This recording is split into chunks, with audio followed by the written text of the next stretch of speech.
Making someone's day a little brighter or making them smile is as easy as a phone call to K&M Floral Shop or visit them online at knmfloralshop.com. K&M is a proud sponsor of Hearts football. Go Hearts! I don't know whether you can tell in the background, but we're very near the PA here. I know I can tell. Effingham at Centralia on a beautiful Saturday afternoon. The Hearts have struggled here in the early going. A young and inexperienced club working to establish its identity. Hearts lost their opener to state-ranked Breeze Mater Dei 49-7, then lost last Friday night to new opponent Paxton Buckley Loda 30-22. Orphans are 2-0 after pounding Salem in their opener 40-14, that shrine game they play each year. And then coming from behind late to edge Bethalto Civic Memorial 14-13. Centralia passes the ball a lot behind senior quarterback Diamond Sasaikic. Rashad Campbell's a 6', 210-pound senior who rushes and receives. Senior Trevor Jerkus and junior Trip Kessler have also been busy catching the football for the Orphans. Ray Calling has the Centralia program back on track after a long and highly successful run at Breeze Mater Dei. And Dustin, we saw the success that the Knights had against us when he was at Mater Dei, and hopefully that won't translate to here at Centralia. Well, I've got a lot of numbers about Ray Calling's coaching pedigree when we get a chance to go through them, and they are impressive. Hearts battled the turnover bug in the opener and then were hampered by 14 penalties at Paxton. Paxton had 9 of their own. The squad's healthier this week. That's one good thing. I don't think we'll see Kai Harmon today on the line for Effingham, is my understanding, but everybody else is healthy. Andy Salcedo is back today. That's encouraging. So the Hearts do have some more weapons, and that bodes well.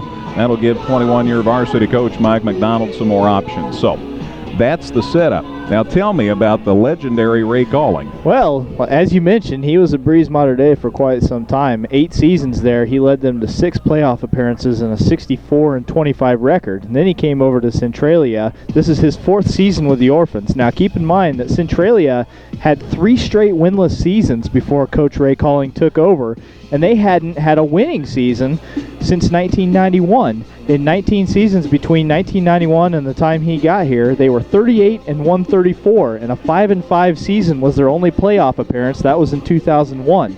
Now things got off to a rough start, as you might expect. They were 1-8 in his first year in 2009.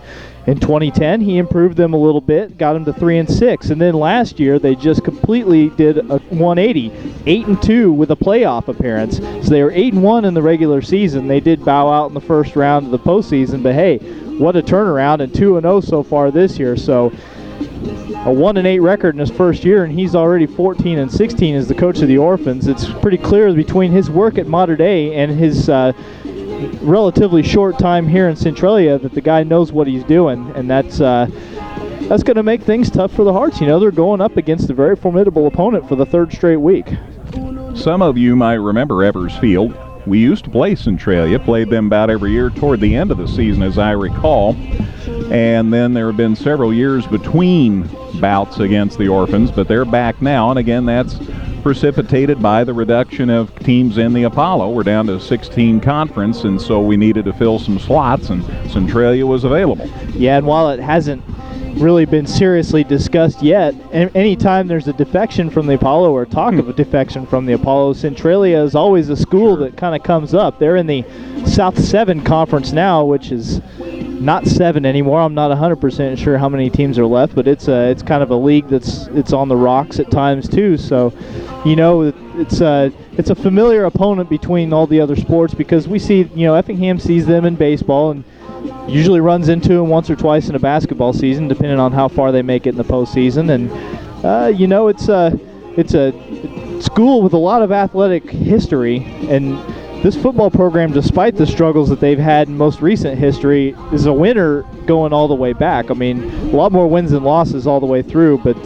they're kind of turning things to a new era of success right now. We tried to tell you a few times over the course of the week that if you've been used these last few years to going to Centralia's new high school for basketball or other sports, don't look there for the football field. We're still at Old Evers Field, which is where we played when we used to play the Orphans several years ago. So if you're going to high school, say you're still coming down, just take your usual route to the high school and then go right on by the high school, and you'll eventually get to Evers Field. Yeah, I was going to say the high school's at least worth checking out because it is an impressive building. It's a palace. If Effingham makes a basketball sectional, it seems like it's in Centralia's gym, and there are some levels of college teams around here that would love to play on a floor that nice. They really know how to do it, and kind of think that if this football program continues to succeed the way it did last year, pretty soon we might see some renovations here at Evers Field or maybe somewhere else. Very good.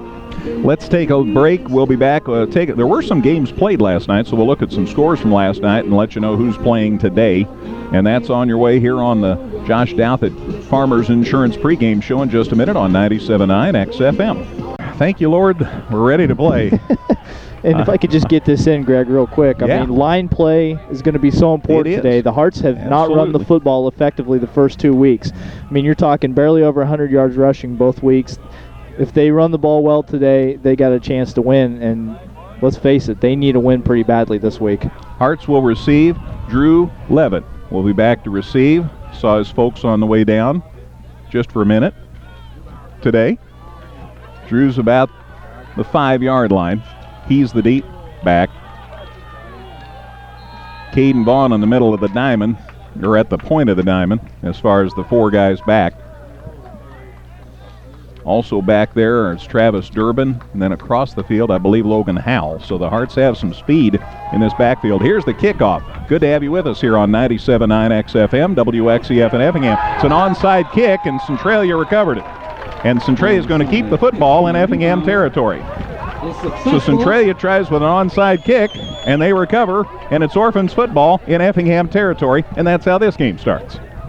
Not exactly what we wanted to see. Is Effingham, if you're an Effingham fan, Centralia is starting with a 47-yard field. And did the Hearts not know that could happen? The kick was popped up, and Centralia was surrounding it before the Hearts were ever really on top of the play. All right, let's see what happens here. Diamond Sakic is the quarterback. He rolls to the left, throws deep to the left. He's got a man down there, so do the Hearts. And, in fact, the Centralia kid ran over Cody Sinnott, who was back in the secondary. Defensively, it falls incomplete. Intended receiver down there was number 11 for the Orphans, Xavier Green, 6'2", 180-pound senior. So the pass falls incomplete as Sakic overthrew his man, and it'll be 2nd and 10. Game's just underway. Centralia with the ball at Effingham's 47 after Centralia recovered their onside kick to start the game. Sakic working from the shotgun. Looking to the near side. Now he's going to scramble. Hearts are after him. He gets the pass away. The Hearts knock it down. It was in the air, but Dirk Levitt couldn't find it. And then we have a very late flag thrown right by the Centralia sideline. It might be about where it went out of bounds. Nope. It's on. Oh, the quarterback went past the line of scrimmage. Right. So, be taking a step back. My heart stopped for a second there when I saw that flag. Penalty is such an issue for the Hearts these first 2 weeks, especially the 14 last week. They got another thing they got to clean up this week. Talk to Levi Michael, one of the Hearts coaches, and from the 47, the Hearts will decline the penalty, and so it's 3rd and 10. Now they are going to march it off. I'm sorry, I thought they had said they were going to decline it. It's loss of down plus 5 yards. There you go. Or 4 yards. They moved it back to Centralia's 49, so it's a 4-yard penalty. And it's 3rd down. It is loss of down since he advanced it past the line of scrimmage. Sakic wants to throw again. Throws the left side. It's knocked away by Effingham, and it falls incomplete. Nice work by Travis Durbin to get a hand on that pass, and it falls incomplete. It was another one that popped up, and I thought it might be somebody's ball, but Durbin at least knocked it away, and that'll bring up 4th down. Yeah, and the Effingham defense did a good job once the ball was in the air to just start clearing people out rather than go for the football and let it fall harmlessly to the turf. So Sakic looks like he might be doing the punting as well. Busy kid, so he's in on 4th down as well. And he does punt it away, and it's high end over end, and it's going to be inside the 15, inside the 10, inside the 5, and Centralia knocks it down at about the 2-yard line. Wow. Perfect punt. So Sakic wasn't able to convert for a 1st down, but he puts it on the 2-yard line, and the Hearts will have it 1st and 10 at their 2-yard line. But lost in the shuffle, and I don't want it to be, is the fact that the Hearts defense posted a 3-and-out when Centralia started the game with great field position. Yeah, that's a nice response there. A 51-yard punt for Sykich, by the way. Kicked it from about his 45, and the Hearts will start at 1st and 10 at their 2-yard line. So let's see if we can get the running game going. That's been something that we've hoped for so far this season. Got Caden Vaughn and Logan Howell lined up in the eye, and it goes to Caden Vaughn, and he's loose. He's coming to the near side. He's out across the 10, across the 15, tries to cut it back. He's out across the 20-yard line. Hearts first down. There you go.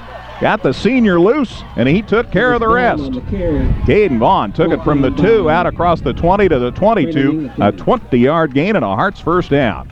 Yeah, you like to see that. I mean, Caden hasn't gotten a whole lot of touches early on this season, and he's a guy that was a big rusher down at the lower levels, so we'll see if he can get a little more involved this Hearts week. stay in the same set, going to the deep back. Howell, he's poking his way through defense, and he gets it out near the 35, and another Effingham first down. So back-to-back running plays, back-to-back first downs for Effingham. 35-yard line. So this is working well. A 13-yard gain from the 22 to the 35-yard line, and another first down for Effingham. Up under center is Nathan Bale. There's the handoff to the short back. That's Vaughn, and Caden got hit pretty hard. Might have been no gain. They went to the up back again. And Caden Vaughn's taken down right at the line of scrimmage, and it'll be 2nd and 10. So no gain. No gain. Still nice to be out here at the 35 when you're backed up against your own goal line, just to give yourself a little breathing room. Bale drops back to the shotgun as the Hearts spread the offense. Bale's carrying. He's got a block. He gets out across the 40 before they take him down. A good gain on 2nd down. He tried to get a lineman out there in front of him, and he ran right into Zach Wilson, who was looking back at the play, and then Zach tried to get turned around and got a little help out to the 42, a gain of 7. From the 35 to the 42, a gain of 7, and it's 3rd and 3. Hearts want to keep this one going. Back up under center. There's the handoff to Vaughn, I think, and Caden's out across the 45, and it's another first down for the Hearts. That's Vaughn again on the carry. Caden Vaughn from the 42. The ball is carried out to the 47, a gain of 5. The Hearts needed 3, and it's another Effingham first down. And where's this been all season? Well, I'll take it. I mean, man, you can't do anything about the last 2 weeks, but you can sure take care of it now, and early on at least the Hearts are doing just that. I'll have to schedule more day games. Bale back in the shotgun, fakes the handoff, going to throw, got a man there. It is caught out there by Hayes, and no, he dropped it. Oh man, I thought he had that thing. It came loose when he hit the ground. Went up and had it, and then the turf knocked it loose. It's incomplete, and that'll stop the clock with 9:49 to go in this first quarter. Brings up a 2nd and 10. Vale put it exactly where he needed to, though, and Hayes timed the jump perfectly. It just didn't quite come together at the end. Threw to the outside shoulder. Nobody else was going to catch it except for a Hart. Falls incomplete. 2nd and 10. Hand off to the deep back. Howell, he's into orphan territory before they bring him down. Good gain on 2nd down. They'll score it at Centralia's 47-yard line. So from our 47 to their 47, a gain of 6, and that'll make it 3rd and 4. Gives himself a manageable 3rd down here. And the Hearts running the hurry up. Bale back up under center, barks it out. Couldn't get Centralia to jump, so now he looks to the sidelines. Now he's back up under center. He hands it off to the deep back. That's Howell. Logan to the near side, and they trip him up. I think no gain, maybe a yard. It's going to bring up a 3rd down situation. Little ankle tackle there for Drew Shores, the senior linebacker for Centralia, there to keep that from probably being another first down. Call it a gain of a yard, Dustin. So they are at Centralia's 46. Hearts are going to go for it here on 4th and a long 2. Vale up under center. 4th down. Hand off the up back. That's Vaughn. He's got the first down. Takes it inside the 40 near the 35, and Effingham another first down. And let's give a shout out to our backs, but also let's give a shout out to the line, the offensive line, creating some holes today. From the 46 to the 40 to the 37, a gain of 9, and another first down for Effingham. And this has been relentless.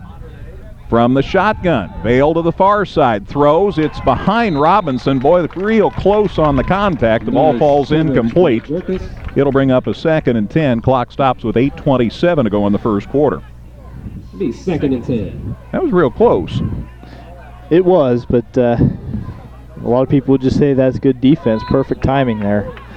Nose of the football at Centralia's 37. It's 2nd and 10. Hart started this drive on their 2-yard line. They're now at the Orphan 37. No score. We're just underway. Centralia 3 and out after they recovered an onside kick on the kickoff. Vale hides it well, comes to the near side with a throwaway, overthrows Blumker out of bounds. That'll stop the clock with 8:23 to go. It'll bring up a 3rd and 10. That play was perfectly executed, Greg, right up until the throw. The throw, he sailed it a little bit, but everything else, you know, the play action fake and the rollout, everything else set up well for that to be another first down. Boy, it is a beautiful afternoon here at Centralia. 3rd and 10. Hearts again, pretty good field position after starting this drive on their own 2-yard line. 3rd and 10 now at the Centralia 37.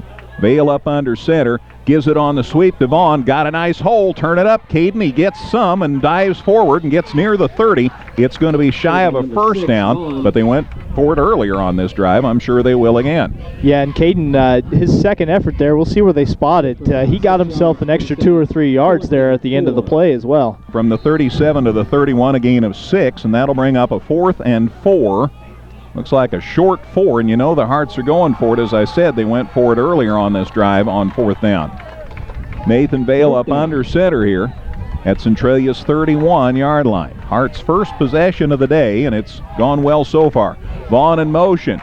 They roll to the near side. Vale going to throw, and he overthrows his one receiver, underthrew the other, and it falls incomplete, and that'll give Centralia the football. Nathan just never had time to really make a read or make a good throw there. He had defenders on him before he had a chance to process anything, and the Hearts are going to turn it over on downs after a pretty good first drive. Levi Michael was the short receiver. Blumker was deeper. It fell between them. So it'll be 1st and 10 for Centralia at their 31. But boy, a nice drive considering Effingham started that drive on their own 2-yard line. Yeah, the Hearts ate 4 minutes off the clock and ran 13 plays. You know, they moved the ball down the field. That's encouraging, even if it didn't end in a score. So 1st and 10 for the Orphans. Sidsikic gets back into the shotgun here on 1st and 10. Low snap, but he corrals it. Coming to the near side with the pass. It is caught and dropped. Incomplete. That stops the clock with 7:34 to go.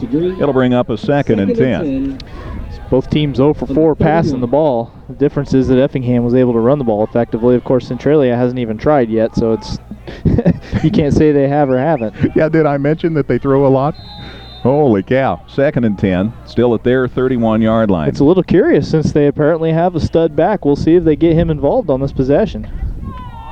Here's a low snap again. Sidsikic has it. Coming to the near side now to the middle. The Hearts may take him down. There's a sack. And the Hearts might end up with the football. Effingham recovers the fumble. Coming out of there with it for the Hearts. I want to give credit where credit's due. Let's give a shout out to Billy Arndt. The sophomore comes up with the turnover, and Effingham has the football inside Centralia's 30-yard line. It'll be 1st and 10 for the Hearts at the Orphans' 26-yard line. And officially a 5-yard loss for Sidsikic as well. So big fumble and recovery. The Hearts are in business here. A lot going right for Effingham in the early going of this game. And again, congratulations, Billy Arndt. He came up with that loose ball. So a turnover on the Orphans, and the Hearts have it 1st and 10 to start this drive at Centralia's 26. Vale will start in the shotgun on 1st and 10. He's going to keep it, and he tripped over his own defender and ends up at the 25. So he got a yard. Keeper by Vale. Went right over one of his own linemen who had fallen in front of him. Got a yard to the 25. It'll be 2nd and 9. No score, 7:09 to play. First quarter. Game got stormed out last night, so here we are at Centralia on a lovely Saturday afternoon. If I knew they were going to be like this, Dustin, I'd want to play every Saturday afternoon. Yeah, it kind of stinks to have to change your plans, but at the same time, it doesn't get a whole lot better than this weather. Great snap from the shotgun. They give it to Howell. Logan, head of steam, inside the 20, near the 15 before they trip him up. And a good gain. Ryan Miller on the tackle. It'll be third and short here. Bring up a third down for Call it the Effingham. 17-yard line from the 25 to the 17, a gain of 8. It'll be third and a long yard. 3rd and 1. So the Hearts continue to drive the ball well here in this first quarter. No score.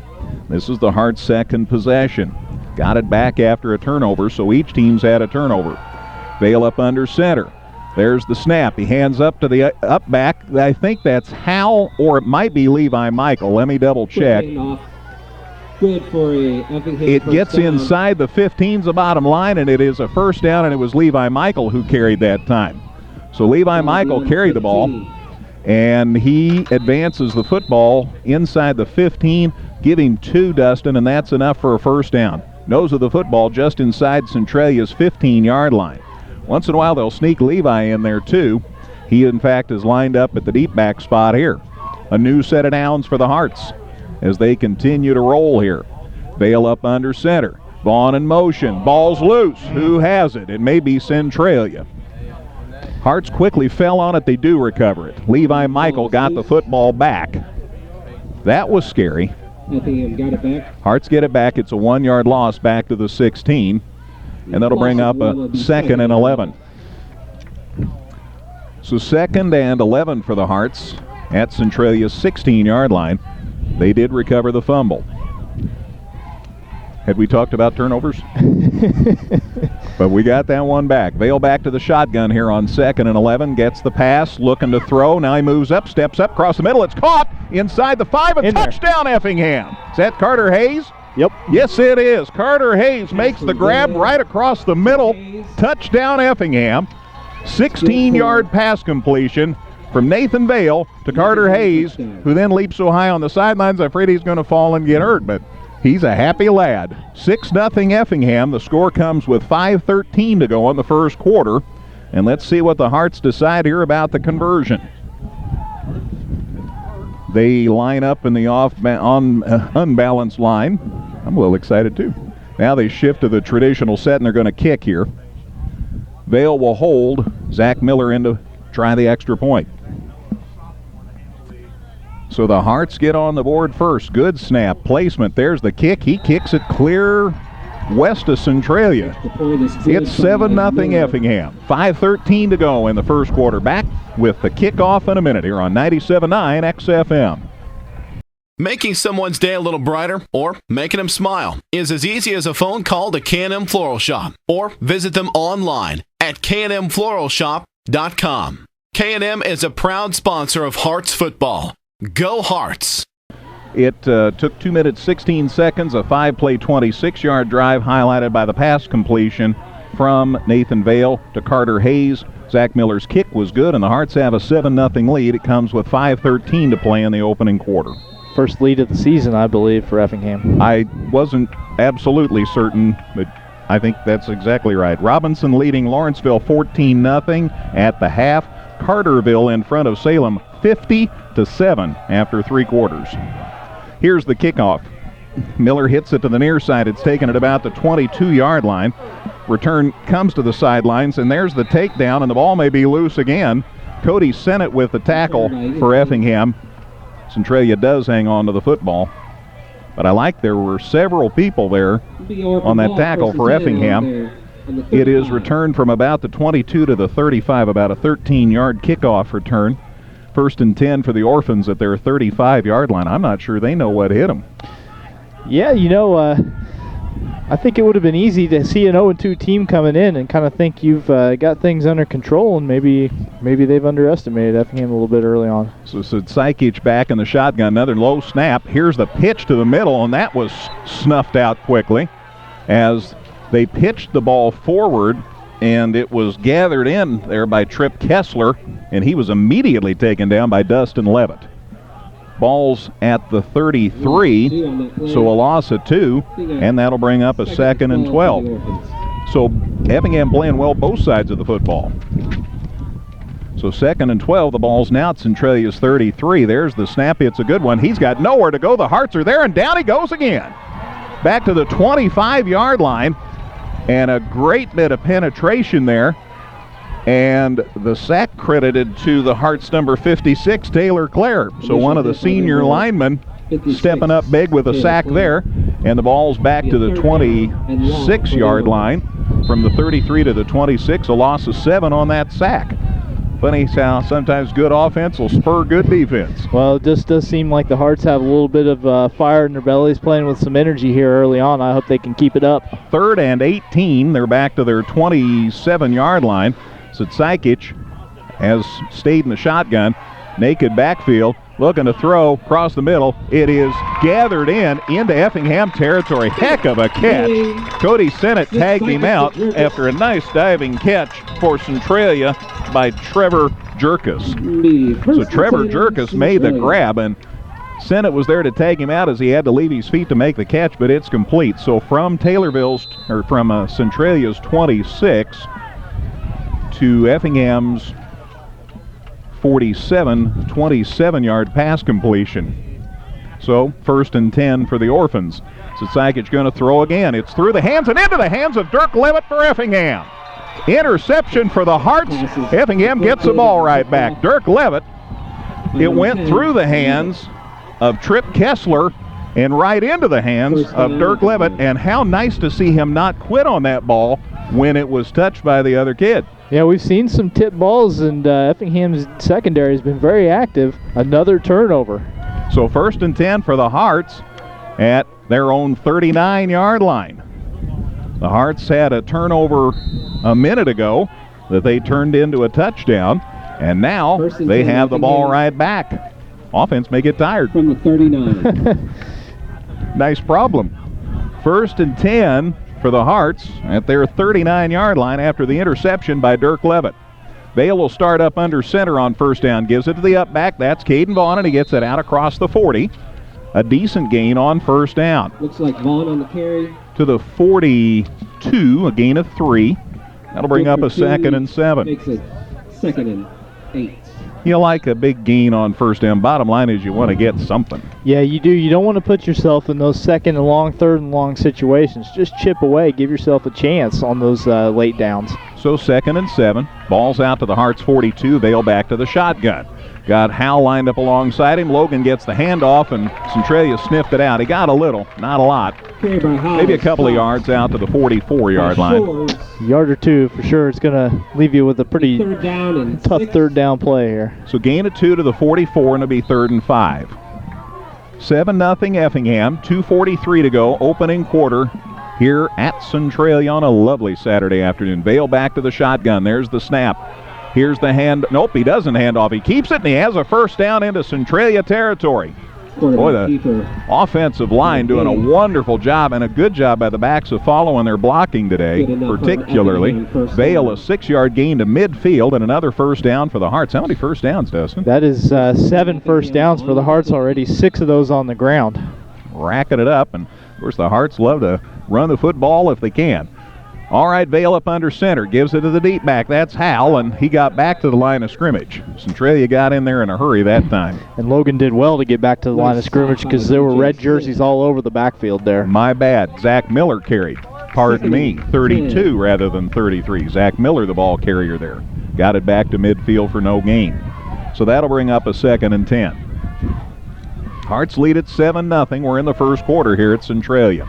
Up under center. Vale gonna throw. Hides it well. Lobs it out to the sidelines. It is off the hands of Hayes, incomplete. That'll bring up a 3rd and 10. Stops the clock with 1:52 to go here in the 1st quarter. Probably just a touch high for Carter Hayes there. Just a little outside of his reach. Although he would tell you if it was center field, he'd have had that. I'll tell you, Carter is running some good routes out there. He's doing a good job making the cuts when he needs to. It's just kind of a matter of finding him and hit him in the numbers a couple times. Such a young ball club. There just aren't many seniors, and as a result, this club's had to learn by doing, and maybe it's coming together today. And even your senior quarterback is getting his first varsity action for the most part. You know, this is the game when the Hearts came together last season. Vale to the near side. Vaughn has it. Couldn't get it. Carried it somehow, and he has a 1st down and still on his feet. Out of bounds inside the Centralia 40. Caden had it hit his hands. He stayed with it, and he ends up getting the 1st down, but it may come back because the Hearts might have had too many people in motion. That's unfortunate. Yep, penalty on Effingham, and the play's going to come back. Illegal shift's what the ruling is. The flag is thrown back at the Hearts 39. It'll be 10 yards. Excuse me, that's a 5-yard walk-off, Greg. So a 5-yard penalty back to the 45. So from the line of scrimmage, a 5-yard walk-off. And that'll bring up a 3rd and 15. Boy, that's a heck of an effort by Caden Vaughn to catch that ball. Yeah, I mean, even though it's like it never happened on the stat sheet, it was still an impressive play. All right, 3rd and 15. Hearts with the ball at their own 45. Vaughn in motion now. He goes to the far side. Vale looking to throw. Going deep. No, goes to the far side. It is incomplete, and that'll bring up a 4th down. Pass is incomplete. Intended receiver fell down there. Zach Blumker was the man who was supposed to catch that, and he ended up on the turf, and there's another flag. So let's see what this is about. And it was thrown right about the line of scrimmage, so let's see who this is on. It's a hold, and it's on the Hearts. Now, they'll decline that, Centralia will, because that brings up 4th down. So it's 4th and 15, and Effingham will obviously kick the ball away from their own 45-yard line. They want to get it out of Centralia territory or get it away from the goal line much as they can, obviously. Hearts lead at 7-0, a minute 40 to go in the opening quarter. Don't forget, tomorrow is the opening weekend of the NFL regular season. We'll have Rams football for you here tomorrow. Pre-game at 11 tomorrow on your home for the Rams, 97.9 XFM. Zach Miller back to punt. If it's going to get kicked, Zach's your man. Here's the punt. Got it away from the Hearts' 37-yard line. It hits at Centralia's 36 and then took a wedge shot back about 3 yards. It'll be 1st and 10 for Centralia at their 39-yard line. So he kicked it from Effingham's 37 and not a lot on it. About 24 yards. Yeah, I mean, it's actually only 16 net yards. From the line of scrimmage. Right, true. Yeah. True. All right, so it's 1st and 10 for Centralia at their 39-yard line. Minute 33 to go in the opening quarter. Effingham in front, 7-0. Pretty pass play from Nathan Vale to Carter Hayes for the score in this game. Sitsakic is yet to run the football. He's been back in the shotgun throwing and looks like he'll be there again. There's nobody in the backfield. Here come the Hearts again because they know he's going to throw. Now he tucks it in. He's going to run, and he gets it near the 45-yard line. So a decent gain on first down. Claire's in there again for the Hearts. And gain of 5 from the 39 to the 44. First positive rushing play that the Orphans have put on this afternoon. They had losses on their first 3. Sitsakic again from the shotgun. Again, there's no one in the backfield. He's looking to throw again. A lot of time this time. Now he tucks it in. Everybody's covered. He's got to run. Now he's going to throw it, and he's got a man, and it's caught. Caught inside the Hearts 35, and he gets it inside the 30 before he's finally ridden out by Tyler Johnson. So Jerkus made the catch. Tyler Johnson rode him out of bounds, but it's inside the Hearts 30. So from Centralia's 44 to Effingham's 28-yard line, that's a 28-yard gain. 28-yard completion. 1st and 10 for Centralia at the Hearts' 28-yard line. May think with this empty backfield, it's easy. You know what's coming, but Effingham doesn't see this very often, so they're still probably trying to figure it out a bit. Sitsakic going to throw again. Here comes Hayes after him. They get the pass away to the end zone, and the Hearts may get it. It's incomplete. It ends up off the hands of Xavier Green. Hearts had 2 receivers back there, 2 defenders back there to cover him up. The pass went incomplete. And that'll stop the clock with 30 seconds left in this first quarter. It'll bring up a 2nd and 10. That was up for grabs.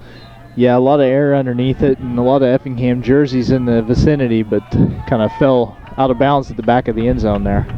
So 2nd and 10. Sitsakic still in the shotgun. He's been there the whole game, throwing to the near side. It is caught and then dropped. That'll bring up a 3rd and 10. Clock stops at 27 seconds to go.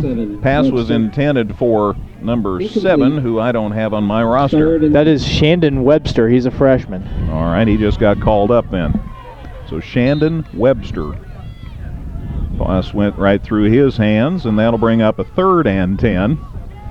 Again, the clock stopped on the incompletion. with 27 seconds left in our first quarter. Hearts in front here, 7-0. And Coach Calling says let's call time and talk it over. So the Orphans call time. 27 seconds left. First quarter here at Centralia. It's Effingham 7, Centralia nothing. Well, Saturday afternoon football for you on 97.9 XFM. Raffle tickets at Sideline and in the weight room to prevent, minimize, and eliminate injury. At Sarah Bush Lincoln, we're working to keep kids in the game. Snap to Sidsikic, and down he goes. Hearts get in there. Several people. Carter Hayes is in there. Taylor Clare is in there.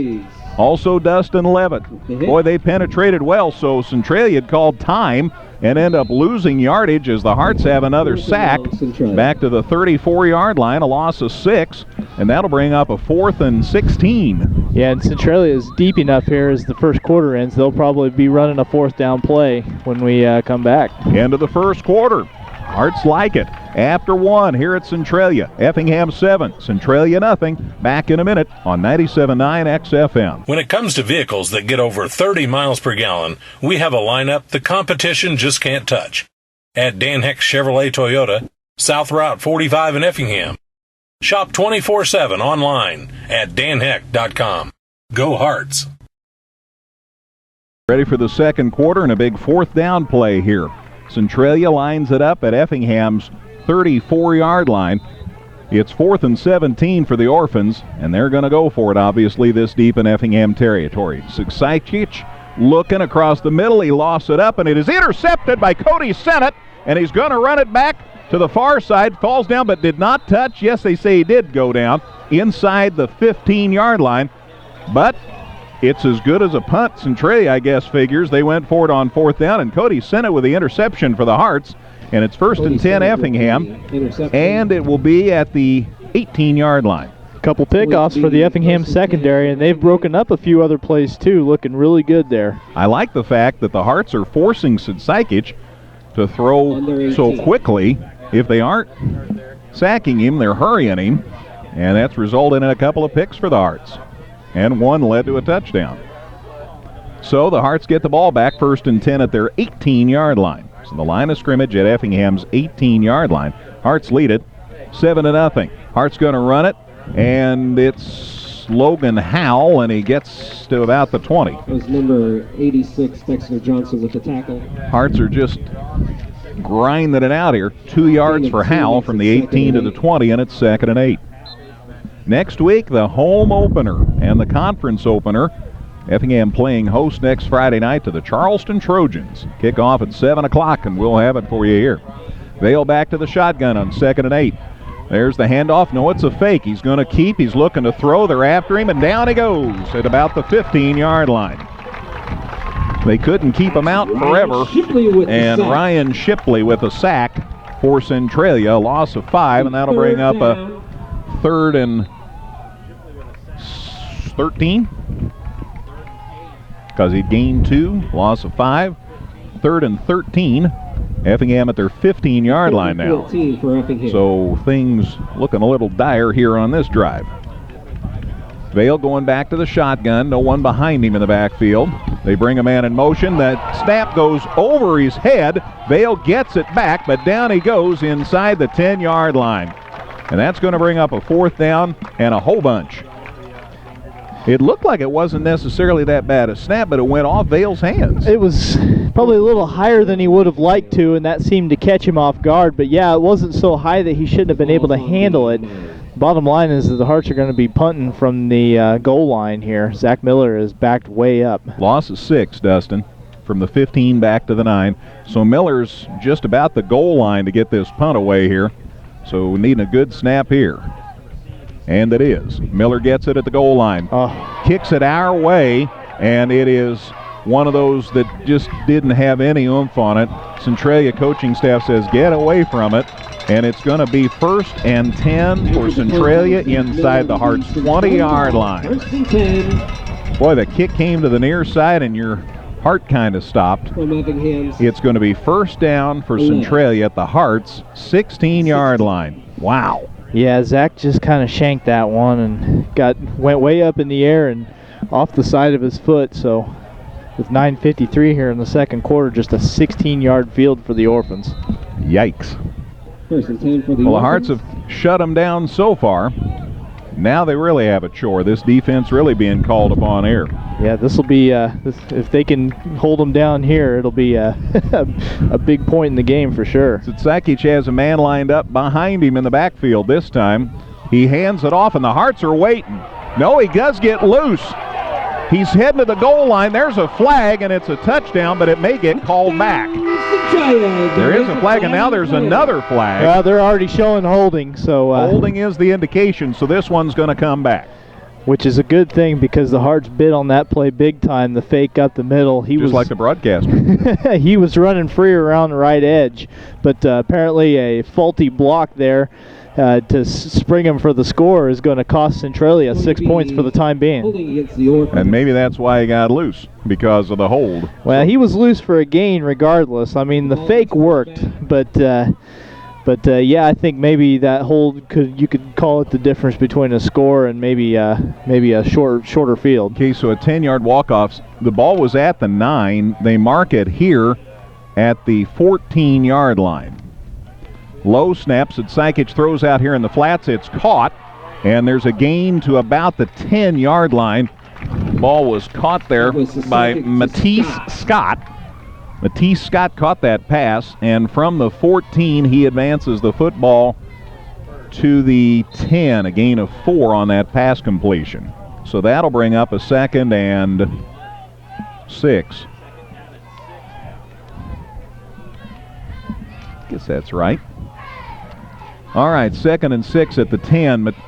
They throw through the middle. It is through the hands of one receiver, but the other man catches it for a touchdown for Centralia. It went right through the hands of one intended receiver, Matisse Scott, and into the hands of Xavier Green, and he catches it for the score. How do you defense that?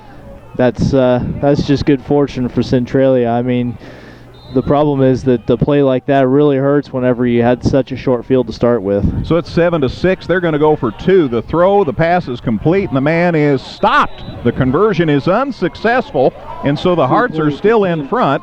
It's 7-6. Yeah, Greg, I was told that Centralia will not ever kick an extra point or try a field goal, so they'll be going for 2 every time they score, which is hopefully no more. So the conversion is unsuccessful, and the Hearts retain the lead. 9:10 to go, second quarter. It's Effingham 7 and Centralia 6. Kickoff on the way in a minute on 97.9 XFM.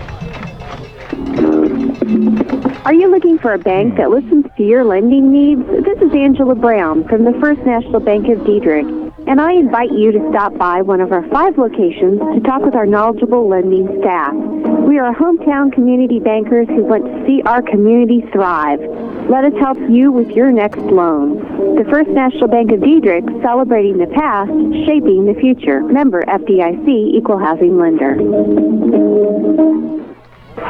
Community repair that requires a special tool? Napa makes tough jobs easy with the Evercraft Loaner Tool Program. With 30 specialized loaner tools available, they're sure to have a tool in stock to help you get the job done right the first time. Flip the Napa Fall Savings Coupon for 20% off all parts and accessories. See your Napa Auto Parts store today for money-saving deals while supplies last. At 307 East Fayette in Effingham. Napa know-how. Napa know-how. Napa know-how. High end over end kick taken about the 19-yard line for Effingham by Zach Miller. He moves to the middle part of the field and gets it out across the 30 before they bring him down. So a decent return after the punt. So from the 26, he takes it out across the 30, and Effingham will have pretty good field position to start this drive. It'll be 1st and 10 for Effingham at their 31-yard line. So the drive, Mr. White. 3 plays, 16 yards, 43 seconds. And that's how Centralia gets close, but again, they were unsuccessful on the pass play for 2.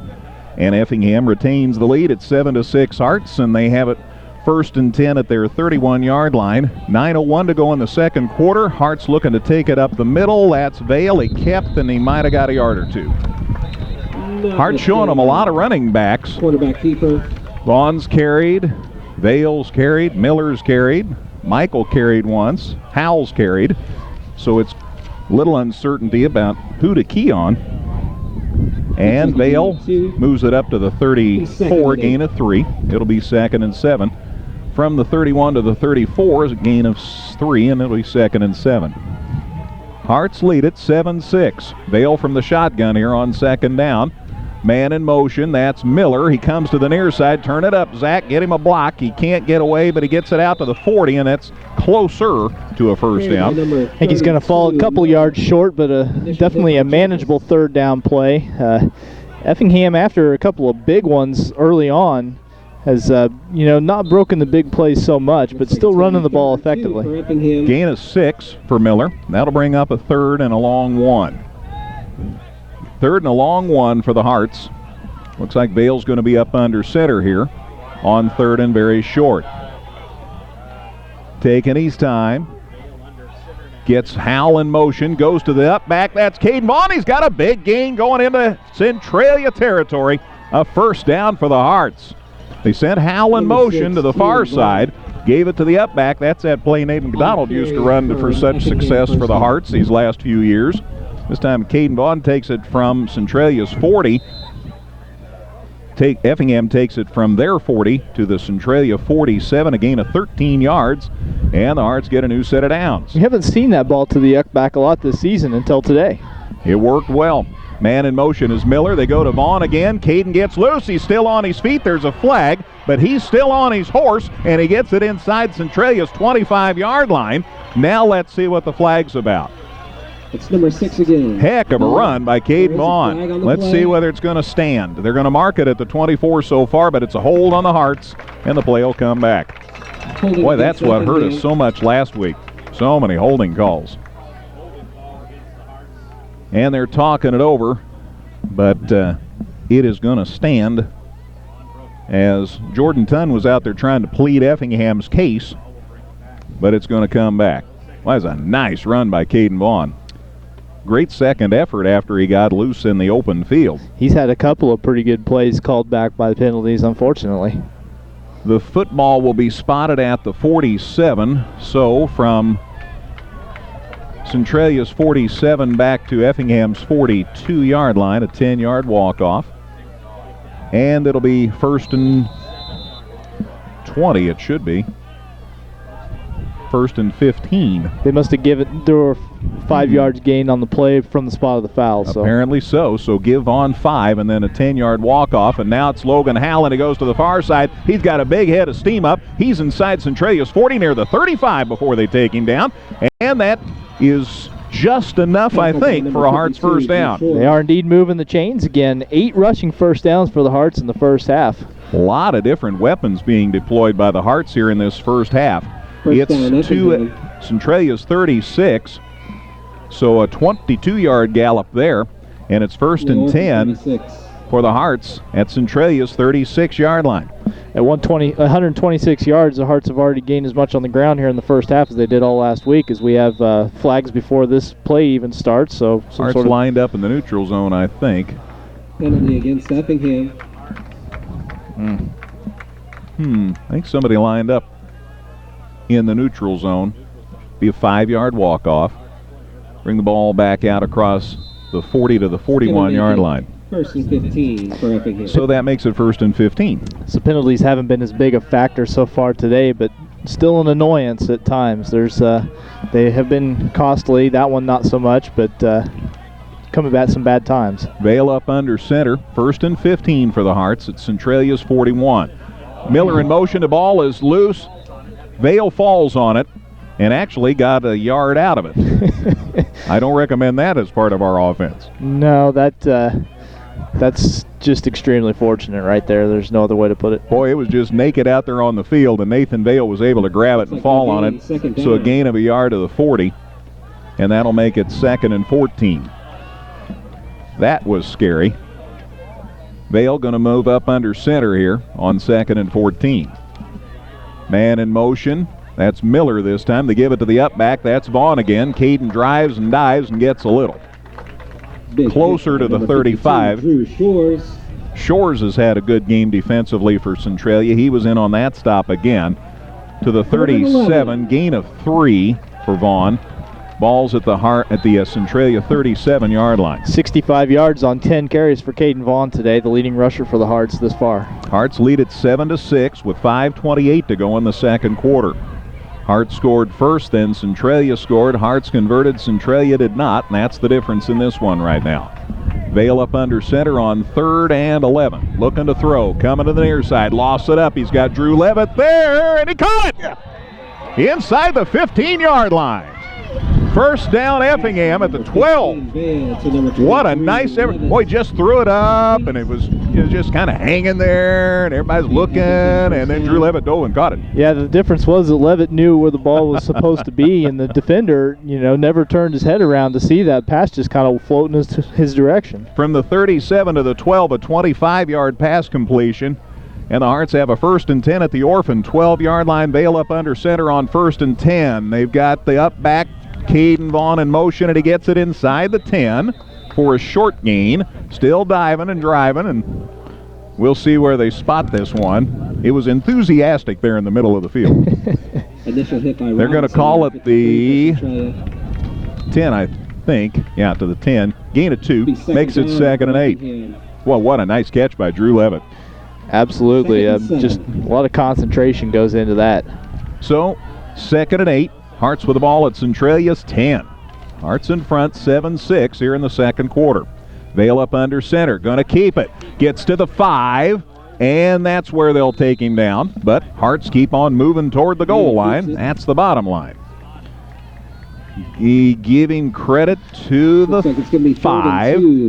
So a 5-yard gain. That'll bring up 3rd and 3. So they can get to about the 2 for a first down. Might as well take it to the house. 3:58 to go before halftime. Hearts driving here, leading 7-6. Just no mistakes here. Vale from the shotgun on 3rd and 3 from the 5. He's going to keep it. Get him a block. He's going, and he is in for the touchdown. Touchdown Effingham.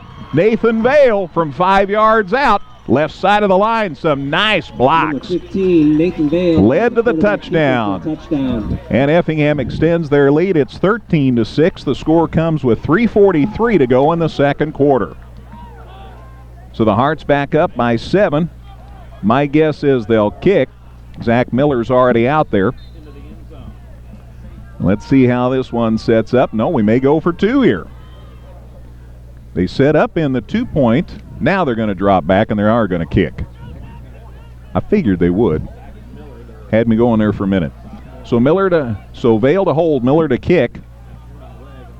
Ton to snap, good placement, kicks up, kick is plenty good, and the Hearts extend the lead to 14-6. Score comes with 3:43 to go in the second quarter.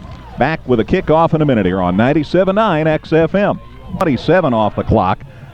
5-yard run by Nathan Vale. Zach Miller's kick's good, and the Hearts have extended the lead to 14-6. And the kickoff is taken at about the 20, and the man is loose, and nobody's going to catch him, and Centralia is going to score on the kickoff return from about 80 yards, and it goes to Rashad Campbell, who we thought we'd see as a running back, and instead we're seeing him as a return man, and that gets the game a little more close again. It's 14-12. Did you say it about the 20, Dustin? A little further back, I'm calling it 84 yards. All right, from the 16. All right. So that blunts some of that Hearts momentum as they send it back 84 yards on the kickoff return. So credit to Rashad Campbell, and that makes it a 14-12 Hearts lead. Score comes with 3:28 to go in the second quarter, and they'll go for 2, as Dustin told us. He's been scouting. So Sykic gets it, going to throw, no, he's going to carry, and he's in for the 2-point conversion, and we have a tie football game. So a heck of a kickoff return and then the 2-point conversion, and we have a tie game. 3:28 to go, second quarter. It's Effingham 14, Centralia 14. Kickoff on the way in a minute here on 97.9 XFM. So it took 15 seconds to run that football back, Dustin tells me. And we're tied after the 2-point conversion. 14-14. Hearts take the kickoff at about their 17. Still on his feet, Zach Miller out across the 35 to the 39. A nice return by Zach Miller. And the Hearts have pretty good field position again to start this drive. So, let's see what happens here. Well, they're going to spot it at the 40. Nose of the football at the 40. So he took it at about the 18, returns it out to the 40. Nice return by Zach Miller, the sophomore. The sophomores more and more are making their presence known on this team. Yeah, Zach's involved a lot of different ways. He's taken a couple carries out of the rushing game, 2 kick returns. He does all the kicking for this team. Integral part of the team for sure. 14-14 now. Centralia's come back to forge the tie on the 84-yard kickoff return and the 2-point conversion right after the Hearts had extended their lead. Still 3:27 to go in this second quarter. Let's see what the Hearts can accomplish. Nathan Vale up under center on 1st and 10. Man in motion, that's Miller. They give it to the up back, Vaughn. Caden's driving. He gets 2 or 3 out of it before they take him down. Hearts just giving him so many things to look for. Yeah, the thing about that play is, I mean, it's not going to look real impressive in the scorebook, you know, a 2-yard carry, but he was bucking guys off of him left and right, and it took a heck of an effort just to get that couple yards. So, out to the Hearts 42, it's 2nd and 8. Drew Levitt split wide to the near side here, so watch that on 2nd and 8. Hearts with the ball at their 42. Howell in motion. Logan's got a head of steam up. Get him a block out there. He's got it into Centralia territory inside the Orphan 45 before they run him out of bounds. And Centralia's Brandon Eagleton's made a heck of a wrap up and threw him out of bounds there. That was the only thing stopping Howell from probably taking that one to the house. Nose of the football inside Centralia's 45, so that's a gain of 13 yards. And the new set of downs for the Hearts with 2:47 to go in this second quarter. Howell and Vaughn both closing in on 70 rushing yards in the first half. You like the sound of that. Boy, the rushing game's what we've been missing. And it's been here in big way so far in this first half. Vale up under center on 1st and 10. Got Miller in motion. He's got it. Get him a block. He turns it up the middle, and he gets it inside the 40, and there's a late flag. But a late flag, so let's see what this is about. See on the carry, but there is a flag on the play. Jordan Tunn, he's playing with that gimpy knee and gets up limping a little, but he's going to stay in there. Another hold on the Hearts. Those are starting to mount up now, Dustin. Yeah, that's 3 holding penalties against Effingham today, so personal fouls have been an issue. We haven't seen any of those, which is good, but you know that apparently they're not quite clean on a few of the blocks here today. Right from the line of scrimmage, so from the 45 to the 45, Effingham back into their own territory. It's 1st and 20. And 2.5 to go. Hearts have all 3 of their timeouts left in this first half, so Coach has some maneuverability here. Vale's going to go up under center on 1st and 10. 14-14, Effingham and Centralia. Here at Centralia on a breezy afternoon. Here's a throw to the near side. It is caught, and then a nice turn up by Drew Levitt. He gets it inside the Centralia 40 before they take him down, and he made that. That's a nice run after the catch. Absolutely, just a little juke there, and all of a sudden he's got 6 or 7 more yards at the end of the play. That's a receiver that's never played organized football before this year, making just a heck of a play. And his twin brother had an interception earlier, who had never played football. So he's inside the 39. So from Effingham's 45 to Centralia's 39, a gain of 16 yards and a whistle. And it is timeout, offside on Centralia. The Orphans lined up in the neutral zone that time. The Hearts got burned on that earlier. This time it's Centralia, and that's enough for a first down. They needed about 5, and they got 5 on the penalty, and it's a new set of downs for the Hearts here as the ball's advanced to Centralia's 34-yard line. So it's 1st and 10 Effingham. Minute 45 to go before halftime. We've seen the Hearts score an awful lot of touchdowns through the years with this much time. Vale going to throw. Got Levitt down there. He can't get there. There was contact, but they say both guys were going for the football, so it falls incomplete. Stops the clock with a minute 35 to go. It'll bring up a 2nd and 10. Another one of those floaters that Vale seems to throw, 3 or 4 times a game, and it worked out earlier in the game, and that time Levitt just could not quite clear his man out enough to go snag the football. So it'll bring it back to the 34-yard line, pardon me. 2nd and 10. Hearts with the ball at Centralia's 34-yard line in this tie game with a minute 35 to go before halftime. Vale up under center. Vaughn here in the backfield. They bring Howell in motion. They give it to the up back. Vaughn, he runs into a tackler and then gets pounded as he gets of another 2 or 3 yards, and yet another flag thrown right to the middle of the field. And Vale is, look at Vale, he's shaken up on that play. Nathan checking the parts back here in the backfield. Meanwhile, it's another hold on Effingham. Well, Caden hit a defender and then was able to get forward for another couple of yards. But they're pointing out where that infraction occurred, and it's right from the line of scrimmage or maybe a yard behind the line of scrimmage. So it's going to come back to the 49. So from the 34 back to the 44. So a 10-yard walk-off, and now the Hearts want time. Timeout Effingham. It'll be 2nd and 20 now for the Hearts. Timeout Hearts, a minute 18 to go second quarter. Back in 30, Brian. It's Effingham 14, Centralia 14 at Centralia on 97.9 XFM. 97.9 XFM, WXEF, Effingham. All right, we're back at Centralia. A minute 18 to go before halftime. It's Effingham 14, Centralia 14.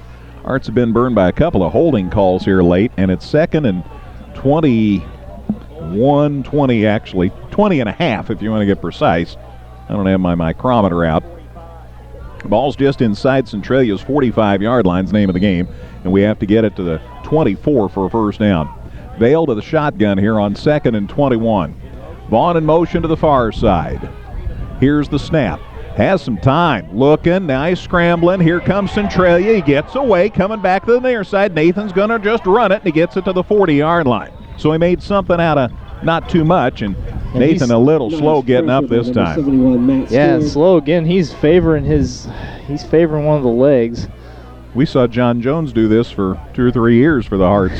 Get up like a sack of wet noodles, and then he'd throw a touchdown. I'll tell you, Nathan also took a shot to the helmet there in the midst of that run. I thought maybe we'd draw an incidental face mask call there, but nothing doing, a 5-yard gain. 44 to the 40, gain of 4. It's 3rd and 16. Vaughn in motion to the near side. Nathan looking to throw, takes his time, plants, he's got a man there, it's caught! It's shy of the first down, but Zach Miller makes the catch at about the 25-yard line. So it's going to be 4th down, but short now, and 27 seconds left before halftime. They'll spot it just inside the 25-yard line, and the Hearts call time. That'll give me time to do some math. From the 39 to the 25, a gain of 14 yards. So the Hearts are now at 4th down, but actually it's maybe 1. So the Hearts know they're going to go for it, obviously. It's just what are they going to go with? Dustin, let's just keep it here. Brian, let's just keep it here. Brian's busy working on scores. He'll have those on the Compass Advisory Group halftime show here in just a moment. That is a big-time play right there. Well, it does. It gives you this option to run this play. I mean, it makes it a no-brainer, of course. You know, if you don't complete that pass, then you have to wonder, do you go for it with the chance that if you don't gain anything there, you give them, I don't know, a relatively short field, considering they have a back that can break the ball 85 yards if he, gets loose. Now it's a clear decision. You just run the football, and no matter what, this is probably the last play of the. One of the last plays of the half, second to last or last. 27 seconds left. Yeah, you're comfortably deep into Centralia territory now. So now not the same worries you had earlier. Just inside the 25-yard line. 4th and about 1. Vale up under center. There's the snap. He keeps it. He's driving and he's diving, and he should have the first down. If he held on to the football, we should have a first down, and there's the indication. First down, Effingham. Nice work by the center of the line. They just drove, and Vale rode the truck behind him. And he got the first down. They'll score it at the 22-yard line. Gain of 2, and they needed 1, and they hurry up the offense. Vale rolling to the near side. There's the throw. It is caught by Carter Hayes just about the 10-yard line. He's still on his feet. He drives him out of bounds. The football came loose, but it went out of bounds, so that's okay. Catch is complete to Carter Hayes from the 22 to the 10. Gain of 12, and that's another first down. So now the Hearts have it 1st and goal to go at the 10 with 11 and a half seconds left. I have seen Coach McDonald's get a lot of touchdowns in the last minute of a half through the years, and it might be going to happen here again. First and goal to go at the 10, 11 and a half seconds left before halftime. Vale looking a little more healthy, up under center here on first and goal. Vaughn in motion. He gets the handoff. No, he's going to throw. He's got Hayes there, and he's all over him. Pass There's interference. the flag for pass interference. I wondered, holy cow, he was climbing inside his jersey, and they finally threw the flag. Yeah, and that's the thing. I mean, the ball fell inbounds in the back corner of the end zone, and he, realistically could have gone and gotten that one if not for the interference. So the flag is thrown. It is pass interference. It is on Centralia. That's half the distance, so that'll move the ball to the 5. So now it's first and goal at the 5. And still 6 seconds to go. Thing is, it took a while for that play to develop. Right. Now we're down to 6 seconds, but it's first and goal at the 5. This is probably it unless they throw again. If they run a quick play here. All right, now timeout Centralia. So the Orphans called time with 6 seconds left before halftime. Boy, this is like a chess match all of a sudden. How big would it be though for them to get the ball in the end zone here? Oh. I mean, this is a big situation for the Hearts. You would just love to go into that halftime break with a touchdown lead. Yeah, and 0-2 and all the uncertainty and young kids and all the things we've gone through this first couple of weeks. How exciting would it be to get a score here? So Centralia called the time. Hearts have 2 left. I believe that's correct. But only 6 seconds to go, so some wheeling and dealing going on here at Centralia. Again, it's Effingham 14, Centralia 14. And Brian is going to have a very busy halftime show. He's going to be getting us a whole boatload of scores. And it's interesting, it's an even score, but man, the Hearts have 15 first downs to Centralia's 3 here in the first half. And that kickoff return for a touchdown for Centralia really hurt. Yep. Really hurt. Well, let's see what happens here. It's first and goal for Effingham at Centralia's 5-yard line in a tie game with 6 seconds to go before halftime. Get the water wagon off the field. Now we're good to go. Vale's going to be in the shotgun, I think. Yeah, with Logan Howell alongside him. Vale's going to keep. He's picking his way. He's loose! Touchdown Effingham! But there's another flag. And it's on the Hearts. There is a flag on the play. 1.4 seconds left, so they can get another playoff. So we didn't run the clock out. It is an illegal block on, or is it illegal shift maybe? I think it's an illegal shift is the indication. Flag is picked up at the 10. So let's see how we sort that out. Okay, so from the 5 back to the 10, it's still first down, but now we're down to 1.4 seconds. Coach McDonald getting a little more explanation there from the... And now, yeah, Coach Mack calls time now. All right, so timeout, Hearts. Minute, or 1.4 seconds, pardon me. 1.4 seconds left before halftime. Let's take a 30-second break, Brian. It's Effingham 14, Centralia 14 here on 97.9 XFM. When it comes to vehicles that get over 30 miles per gallon, we have a lineup the competition just can't touch. At Dan Heck Chevrolet Toyota, South Route 45 in Effingham. Shop 24/7 online at danheck.com. Go Hearts! It's Effingham 14, Centralia 14. I don't know about you, but this is the best half of football I've seen this year. Absolutely. I mean, there's been some rough starts for Effingham the first 2 weeks. So just to see them come out of the gates and play this way is an encouraging sign. All right, first and goal at Centralia's 10, last play of the half. Tie game. Vale from the shotgun on first and goal at the 10. And they've got another whistle, and now Centralia calls time after they saw how the Hearts came out on offense. Yeah, Coach Calling wanted to see what kind of personnel the Hearts had on the field, and then he goes ahead and burns what I believe is his last time out to go ahead and talk it over with the boys. So some more strategy sessions. You talked about a chess match, and it continues. A couple of veteran coaches going at each other here this afternoon at Centralia. The wheeling and dealing is going on. Effingham 14, Centralia 14, 1.4 seconds left before halftime. And the Hearts have it first and goal at Centralia's 10-yard line, and with 1.4 seconds, you've got one shot here before you head to the locker rooms. you talk about veteran coaches, even though these programs haven't played each other for a while, it's guys that are familiar with each other. I mean, Effingham played Mater Dei, some during Colling's tenure there, so these are guys that know what they're looking for. All right, Centralia's broken the huddle. Now the Hearts have, and let's see what happens here, and I'm going to stand up so I don't miss this. All right, first and goal at the Centralia 10, 1.4 seconds left here before halftime. Vale from the shotgun, and the Heart smooth. I think. Yes, procedure penalty. One of the linemen fell forward.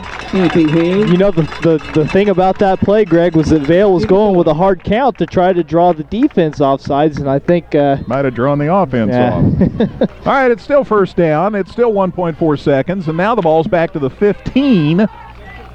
Holy moly. Let's see if they can still cash in. Handoff, flea flicker.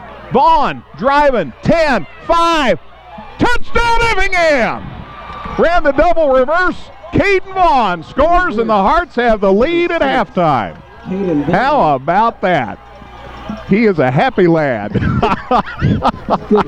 Well, it took him about 5 minutes to run that 1.4 seconds off the clock, but all's well that ends well as the Hearts cash in and they take a 20-14 lead. Well, if I'm Coach McDonald, I'm just going to go ahead and tell people that we got those penalties on purpose just to give ourselves give ourselves space to develop that play. Yeah, let's ask him that on the postgame show. I'm sure that'd be his response. Holy cow. Hearts score from 15 yards out on a double reverse. Caden Vaughn takes it to the house, and they're going to line up and kick for one here. Hearts back in front, and boy, they're going to be happy lads heading to the locker room here at halftime. Vale to hold. Zach Miller to kick from Jordan Tunn's snap. It's low, but it's placed well. The kick is up, and it is plenty good. And the Hearts lead at 21-14 at halftime here at Centralia. And here come the Hearts to the tunnel, and they are a happy bunch of kids. So at the break, Effingham 21, Centralia 14 here at Centralia. On the way in a minute, the Compass Advisory Group halftime show here on 97.9 XFM. Got aches and pains from those football games? Stop by Andy's Health Mart Pharmacy and see what we can do for you. Ask one of our pharmacists about the products that can get you back into game shape. Locally owned and conveniently located at 805 West Fayette.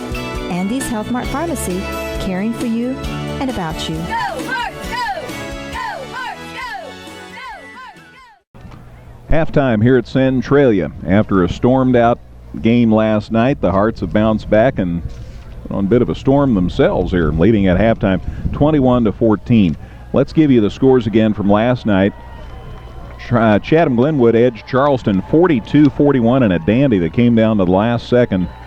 Clifton Central beat Paris 49-7. Pana winner over Gillespie 28-7. Muhammad Seymour beat Eureka 42-14. Highland over Mattoon 35-21. Shelbyville defeated Tuscola 28-6. And those are the scores from last night. Now, the game's still to come later today. Tonight, it'll be Newton at Flora. That's a 7 o'clock kickoff on that contest. Brian gave you the scores of the afternoon contest, so I think we're good. Bethalto is at Breeze Mater Dei tonight at 7. And Casey Westfield's at Palestine Hudsonville at 6. Cumberland's underway now, too. They've been playing Oblong for about an hour or so we'll see if we can get you updates on that one for the rest of the afternoon. Talk about the other Hearts football teams. The freshmen are 0-2. They had another tough one the other night at home. Lost 34-30. They had the lead till the last minute. Lost at 34-30. That's the second game they've lost in the last minute of the ball game. The sophomores, the sophomore JV squad, have only played once. They beat Breeze Mater Dei 18-12 back on August 27th, but they do get a play this week. They'll be back in action. That game will be Monday night. They host Centralia, so a chance to see that sophomore JV squad. Be interesting to see who we have left for the sophomore JV squad since we're playing so many sophomores and juniors on the varsity level this year. But that'll be at Klosterman Field Monday night. The sophomore JV squad at 6:15.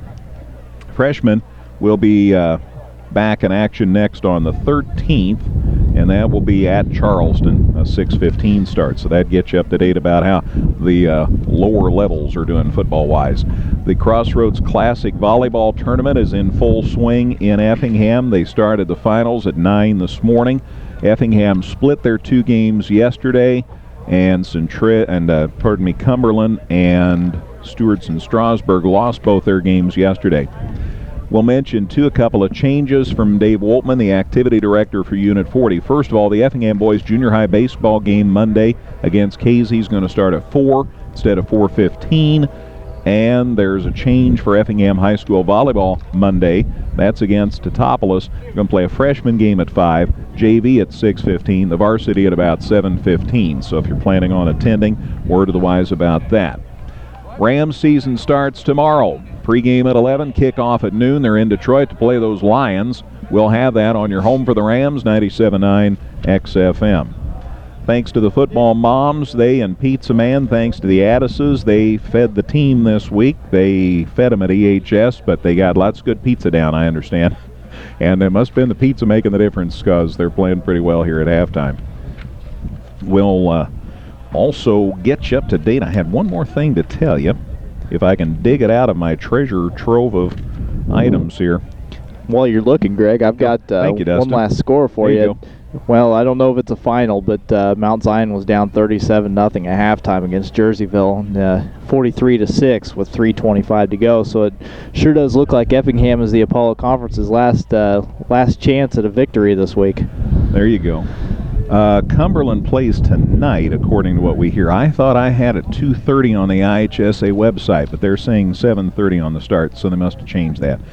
One more thing I want to remind you about is the Heartland Half Marathon. That's tomorrow morning at 7:30. Megan, you running? Okay, I thought I'd check. I'll check. Wayne, you running? No, okay. Heartland Half Marathon tomorrow morning, 7:30 at EHS. And they have a 5K run and walk as well as the half marathon. 13.1 miles, Dustin. You out there? I actually did run it last year, but just haven't.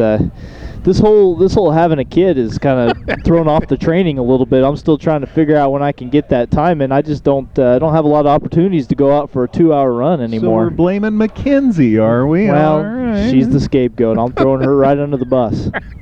She's going to be my excuse for every bit of my shortcomings from here on until she graduates from high school. College, I know you. Gets that scholarship to the Ivy League school of her choice. All right, anyway, it's tomorrow morning at 7:30. Proceeds benefit the Unit 40 mentoring program and Big Brothers Big Sisters, so it's a great cause. 7:30 tomorrow morning. It'll finish back at the high school as well. So there you are. I will say, Greg, it's an excellent event, well run, well organized, and it was fun to be a part of, and I hope to be out there next year. So, they do a great job with it, and thought I'd throw that in there. It was a lot of fun to take part in. I'm going to be there. I'm not running. You going to go sing the... I am. Okay. Singing the NA tomorrow morning, so we'll see about the early morning gig, how that works out. Anyway, impressions as we head into the second half here. Well, I think it's pretty simple. We said before the game Effingham needed to run the ball effectively to give themselves a chance to win. We've seen what happened the first 2 weeks when they weren't able to move the ball on the ground. And it's been stark contrast this time around. I mean, they've still thrown the ball quite a bit, but that's only because the running game has opened it up. So just keep doing the same thing. And really, the defense has been good. They've given up 14 points, but most of that is not on the actual defensive unit. So just keep doing what you're doing if you're Effingham's secondary and defensive line. 97.9 XFM, ready for the second half. Zach Miller has the ball towed at the 40. He puts a foot into it. Oh, we try our own little squib kick. They aren't going to return that one, I don't think. In fact, the receiver has to skid out of bounds inside his 30. So that worked out well as the Hearts. It wasn't really an onside kick because he hit it too hard, but they weren't going to return it 84 yards, and it was skidded out of bounds in the hands of Ryan Shipley, and it'll be 1st and 10 for Centralia at their 28-yard line. So that's how our second half starts. It almost seemed like the Orphans return team, all the frontmen just didn't want to have anything to do with that football. They just let it bounce and, improved the field position for Effingham by probably a good 10-15 yards. So Psychic has company in the backfield now as they've got Rashad Campbell back there now, and he gets the handoff, and here they come to the near side. He broke one tackle. There's a block, and there's a flag, and he gets it out across the 40 before he's finally taken down by Tyler Johnson. That is a big kid, Greg. He is a monster back there. 6 foot 210. He takes up some space.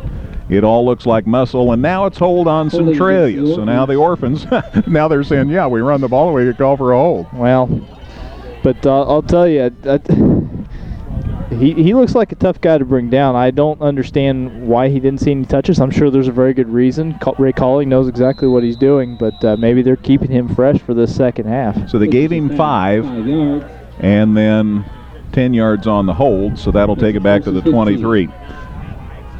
So it's back to the 23-yard line now. Going to hand off again. Here comes Campbell again. The Hearts are hanging on. Dustin Levitt, I think it is, that finally drags him down, or is it Taylor Clare? It's Taylor Clare that made the tackle for Effingham. He gets it to the 29, gain of 24 to the 29, a gain of 5. It's second and 9, they say on the scoreboard. Not going to be a lot of solo tackles on Mr. Campbell, I don't think.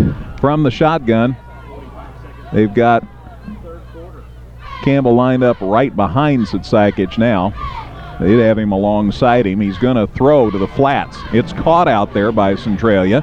And one man gets away, and now he gets taken down. Tyler Johnson's wrestling him to the turf there, the whistles. Ball's at about the 30. Pass is complete out there to number 21, Mortice Scott. And not much of a gain from the 29 to the 30. Gain of 1. Nice containment by the Hearts there. So the pass was complete for 1 yard. So that'll make it 3rd and 8. I like that. I like 1-yard pass completions for them. Sitsakic stays in the shotgun as he has all day. Low snap, but he got it. And there's the handoff to the up back, and that's Mr. Campbell, and he gets it out across the 40 and to the 44-yard line, and a Centralia first down. They delayed the handoff. Campbell waited. They got the handoff, and the Hearts had already pretty much committed on defense, and your secondary had to come up and make the stop there from the 30 to the 44, Dustin. Gain of 14 for first down, and now Sitsakic keeps, and they throw it now, and it is caught, and it's into Effingham territory before Cody Sennett comes up to make the stop. Matisse caught it. So it is caught to the 46. Matisse Scott with a reception from the 44 of Effingham to, 44 of Centralia to the 46 of Effingham. That's 10 yards. And they're going to maybe measure. Nope, they're moving the chains. They're just going to move the chains. All right. I guess the officials blew the whistle. I'm not sure why, but now they're all happy, and it is a first down. They moved the chains before they got done measuring. Anyway, bottom line, first down. And Centralia has it at Effingham's 46 after that 10-yard gain. Sitsakic again, the handoff to Campbell. That time he fakes and throws it. He handed it off, I thought, to Campbell. Instead he kept, and he threw it out on the flats to Matisse Scott, but threw it over his head. Incomplete. And that'll stop the clock with 9:48 to go in the third quarter, and it'll bring up a 2nd and 10. The ball again at Effingham's 46-yard line. We're just into the second half. Effingham leads here at Centralia, 21-14. Sitsakic and Campbell, they line up in the backfield in a shotgun set. And there's the handoff again to Campbell, and the Hearts losing. It's going to take somebody big to make a stop. He gets away from several defenders. Tyler Johnson, heck of a stop to get downfield and make that tackle. But Rashad Campbell takes it inside the 15-yard line before Johnson finally got there. That was a heck of a touchdown-saving tackle. To the Effingham 17. From the 46 to the 17, Dustin, 29 yards on that gallop. And a first down, and they're running the hurry-up offense. Low snaps, and Sakic gives it to Campbell. He gets away again. He jumps right over Cody Sennett and goes in for the touchdown. Another handoff to Campbell. Cody Sennett was the lone defender, and he leapfrogged him. Centralia. Vaulted over him into the end zone. Touchdown, Centralia. And that makes it 21-20. I don't want to fall over myself complimenting a player on the other team too much, but that's about as impressive as anything I've seen since I started calling football games for you guys. That's crazy. Cody Sennett was ready, and then Campbell leapfrogged him, jumped over him into the end zone for a score. They're going to try for 2. There's the handoff. Campbell up the middle, in for the conversion. Centralia takes their first lead of the day, 22-21, as the 2-point conversion is successful.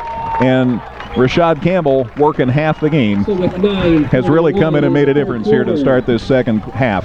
9:31 to go, third quarter. Centralia 22, Effingham 21 on 97.9 XFM. All right, here's the kickoff, and it's Campbell kicking off, and he kicks it down the middle, and it is over the head of Durbin. who was one return man, and it goes to the deep man, and he's looking to make something out of nothing here, and that's Zach Miller, or is it Drew Levitt? He's still on his feet and got it out to the 20. Nice work back there. Yeah, it's Howell. Okay, it was Logan Howell. All right, Logan Howell, number 33, carried that, or was the return man there, and returns it to the 20. That could have been a whole lot worse. 20 for first time. Yeah, 13-yard return for Logan, but he kind of made something out of nothing there. So 1st and 10 for Effingham at their 20-yard line. So Centralia has their first lead of the day, 22-21. It was an 8-play, 72-yard drive, and it only took 2:29. Highlighted by Campbell's 16-yard run, and then he ran for 2. And that was some play when he just literally leapfrogged over the Hearts defender into the end zone for the touchdown. All right, let's see what happens on 1st and 10. And it's no gain. Vale lined up in the shotgun. Nathan got it back to the line of scrimmage, and that'll bring up a 2nd and 10. By number 52, Nathan a little slow again getting up off the turf, but he looks okay. Ball actually advanced out across the 20, so about a gain of a half a yard. So 2nd and still just about 10 yards. Vale in the shotgun again, nobody behind him, looking to throw to the far side. Caught out there by Drew Levitt and near the 30-yard line, so the Hearts a decent gain on 2nd down. That's a thing, even though Campbell was a force on offense that trip, Centralia hasn't shown the ability to stop the Hearts yet. Right, you just got to go out and answer. You can't do anything about what's already happened. Just go out there and shove it back in their faces. To the 28, a gain of 8. That'll bring up a 3rd and 2. Nice little catch. Pass out in the flats there from Vale to Drew Levitt. So the ball at the Hearts 28. 8:51 to go in the 3rd quarter, and we've got a flag, and we have lining up in the neutral zone again. And it is against Centralia. So that'll be enough to give the Hearts a 1st down. So thank you very much. Yeah, exactly. Just you take that anytime you can get it. Effingham's initial 1st down of the half comes by penalty, and they get a new set of downs out to the 28-yard line. No, that's going to be at the 33. So 33-yard line for the Hearts after the penalty, and 1st and 10, and Vale will set up in the shotgun. He's got Howell back there with him. Rolling to the near side. Gonna run. Get him a hole. Here he comes. He's out to the 40, and down he goes. Just shy of the 40 as it turns out. But a nice gain on 1st down. Big hit by number he took a shot at the end of the play, that's for sure. To the 39, so from the 33 to the 39, a gain of 6, and that'll bring up a 2nd and 4. But there was a definitely big hole there. Nice 1st down play. Sets up, gives you a lot of options here. This is obviously the best game for the O-line this season. Oh, it's not even close. And Hearts are taking full advantage of it. From the shotgun here on 2nd and 4. There's the snap. They're going to hand off. No, they fake it. Vale coming to the far side. He's got the 1st down. He's out near midfield before they take him down. Nice work by the Hearts and Nathan Vale. And he advances the football to the 49-yard line.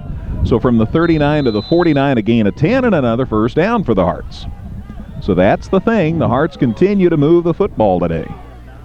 Down 22-21 from the shotgun, thrown to the flats, and it's picked off, and it's a tackle that saves a touchdown. The throw was out here in the flats, and it was read perfectly by Trey Perkins. He came off the receiver, made the catch, and I'm telling you what, he was gone, but for a touchdown-saving tackle by one of the intended receivers. Logan Howell took him down, and yeah, you're right. I mean, that was the only thing standing between him and taking that one, because there was nobody between him and the end zone. Just a little trip tackle, and oh boy, that's lucky for now, but Trey Perkins got the interception there, and Centralia's got a 33-yard field. Okay. 1st and 10 for the Orphans at the Hearts 33. 7:54 to go, 3rd quarter on that change of possession, and let's see what they can do to hopefully contain Mr. Campbell. There's the shotgun snap, and there's the handoff, and he's loose from a couple of people, and he's loose from everybody, and finally Marcus Robinson got over and ran him out of bounds inside the 10-yard line. He's just running by people. Well, or over them. Or over them. But that time mostly by them, as the Hearts just can't contain him. Goal for Centralia. Marcus Robinson back at the cornerback spot now, ran him out of bounds. And it's a first down, and they'll eventually spot the football. Once they get it wiped off, it's a little bit of a muddy field, as you might imagine, after last night's storms. 7-yard line. So from the 33 to the 7, a gain of 26 on that gallop, and it's first and goal at the 8 they're calling it. Campbell up the middle, and the Hearts take him down. What a hit by Levi Michael to save the touchdown as he came up from that middle linebacker spot and hit him a lick. That's the first time he's noticed he's been tackled, I think. Left his feet there. Gain of 5 from the 8 to the 3, and it's second and goal for Centralia at the Hearts 3. There's the snap. There's the handoff, and the Hearts take him down, and that'll bring up third down. No, excuse me, Sidsakic kept. I got burned. I assumed, I don't think the Hearts did, but I assumed it was going to be Campbell again. Sidsakic kept, and he took it in for the score. Centralia touchdown. I apologize for that. Sidsakic, a 3-yard touchdown run, and that extends Centralia's lead to 28-21. Officials timeout because Campbell ran out of his shoes there trying to fake me and fake me out of my shoes, and he's ready now as they line up for the 2-point conversion. There's the snap, and Sidsakic keeps. He comes to the near side, and he is unsuccessful. Good work by Sennett and Michael to get over there defensively for Effingham to make the tackle. He did not get the ball into the end zone, so it is a 7-point game. But Centralia has extended their lead. 7:20 to go, third quarter. It's Centralia 28, Effingham 21. Back with a kickoff in a minute on 97.9 XFM. Got aches and pains from those football games? Stop by Andy's Health Mart Pharmacy and see what we can do for you. Ask one of our pharmacists about the products that can get you back into game shape. Locally owned and conveniently located at 805 West Fayette. Andy's Health Mart Pharmacy, caring for you and about you. Go, Hearts, go! Go, Hearts, go! Go, Hearts, go! Delicious dessert. Just give Domino's Pizza a call at 347-7788. That's 347-7788. All right, the kickoff to Zach Miller. He lost it, picked it back up, got it out across the 20 to about the 27-yard line. That's where the Hearts will set it up first and 10. The touchdown drive, 3 plays, 33 yards, set up by a turnover, the interception. Taken in from 3 yards out by Sidsakic. Campbell then unsuccessful on, or I guess it was Sidsakic, pardon me, also on the 2-point conversion try. He was unsuccessful as they ran for 2. 3 plays, 33 yards. It took 34 seconds for them to take it to the house, and Centralia extends their lead to 28-21.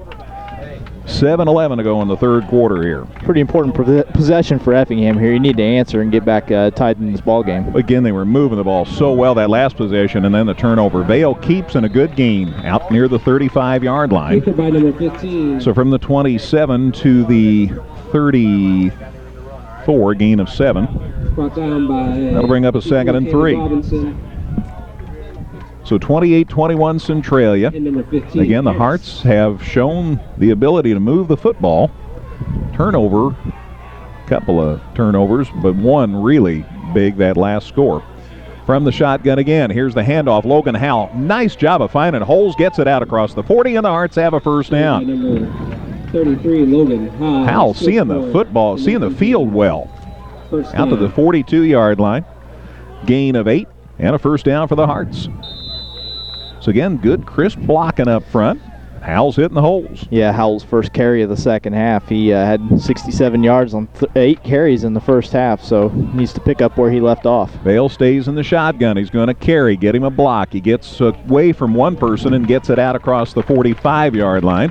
Decent gain on first down. Number 51, Dustin DeKalb. To the 46, a gain of 4. It'll be second and 6. So we just keep playing football here, and it's 28-21 Centralia. Second down. Both teams now moving the ball up and down the field pretty successfully. 6 minutes left in the third quarter. Hearts looking for that first win of the year. Vale up under center now here.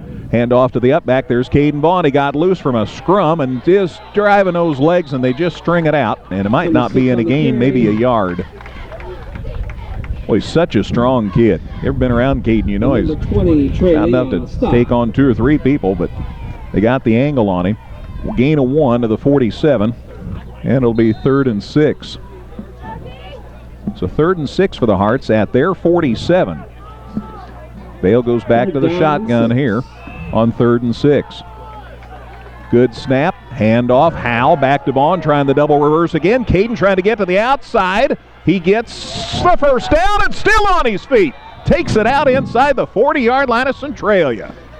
Yes, slipped a tackle right, probably a yard or two shy of the first down marker, and then went well past it. So a great second effort there for Caden Vaughn to get the chains moving again. That's the play that the Hearts scored on right before halftime. He gets it to the Centralia 41-yard line. So from Effingham's 47 to the Centralia 41, a gain of 12. And that'll bring up a new set of downs for the Hearts. And keeping it on the ground, they run it up the middle, and there is Logan Howe, and they got it to the 40. Gain of 1, 2nd and 9. Smash mouth football right now. To the 40, and a gain of 1, and that'll make it 2nd and 9. 28-21 Centralia. Been a fun one here at Centralia this afternoon. Next week, we finally get a go home. Charleston comes to call. They'll be a load. 7 o'clock next Friday night. But the home opener, the conference opener, hope to see you there. If not, we'll have it for you on 97.9. Vale up under center. Howell in motion. Going up the middle. Levi Michael gets the call this time, and he gets it inside the 40. He's running at that fullback spot. Nice hits by to the 38. Gain of 2. That'll bring up a 3rd and 7. So 3rd and 7 for the Hearts at Centralia's 38. And regarding that home game, Greg, I would advise that people come out to the game and listen to us on the radio. We'll be in range, so why not? Ooh, what an idea. I like it. And bring me some food if you want to up in the press box. Vale up under center on 3rd and 7. Vaughn in motion. Caden's got the handoff, turns it up. Got a hole. He's inside the 25, near the 20 before they take him down. Another Hearts first down. Nice job of seeing the field by Caden Vaughn. Turn that back up. Followed his blocking. And a first down for the Hearts to the 22. From the 38 to the 22, a gain of 16 yards. And a new first down for the Hearts. That pushes Caden well across the century mark for the game. 113 yards on 16 carries. Caden had, I don't think, any touches last week. Boy, has he come back big tonight, or this afternoon. Vale up under center. It's Vaughn again, and he comes to the near side. And that time, Centralia upended him. Might have got back to the line of scrimmage. Let's see about the spot. If it's valid, no gain. It'll stay at the 22. 2nd and 10. 2nd and 9 for Effingham. So the Hearts driving. 3:18 to go. 3rd quarter of football here on a beautiful afternoon at Centralia. Had a lot of fun so far, but the Hearts are on the short end of it now, 28-21. Vale up under center. Michael in the backfield. Now they bring Hal in motion on the sweep. He turns it up, got a good gain near the 15 before they took him down. 33. Just churning it out, play after play. Down by Shores. Logan Howell advances the football to the 17-yard line. So from the 22 to the 17, a gain of 5, and that'll be 3rd and about 5. Hearts have the ball just inside Centralia's 17-yard line. Down 7. Vale checking. Going up under center here, is he? Yes. On 3rd and about 4.5. There's the snap. Going to throw to the far side. He's got a man there. It's caught by Zach Blumker. He's near the 10 before they take him down. It's a Hearts first down. Nice work by Zach Blumker. Might have been his first catch of the year. Definitely his first catch of the afternoon. Comes at a good time. He's been a target a couple of times. They just haven't been able to connect, but he catches it there. They'll call it the 11-yard line. So from the 17 to the 11, a gain of 6 and a new set of downs for the Hearts. 1st and 10 for the Hearts at the Centralia 11-yard line.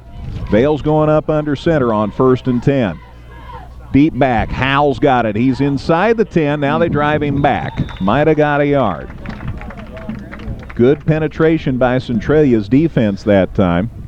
Howell to the 10, a gain of 1 at 2nd and 9. Yeah, the push forward there did get him a little forward progress, but not a whole lot on that carry. Oh, it was such a big catch there a minute ago. Blumker, absolutely. That first down keeps this drive going. Minute and a half to go in the third quarter. It's been a heck of a drive. Oh, we're approaching 6 minutes here. Man. Vale from the shotgun. Gonna throw.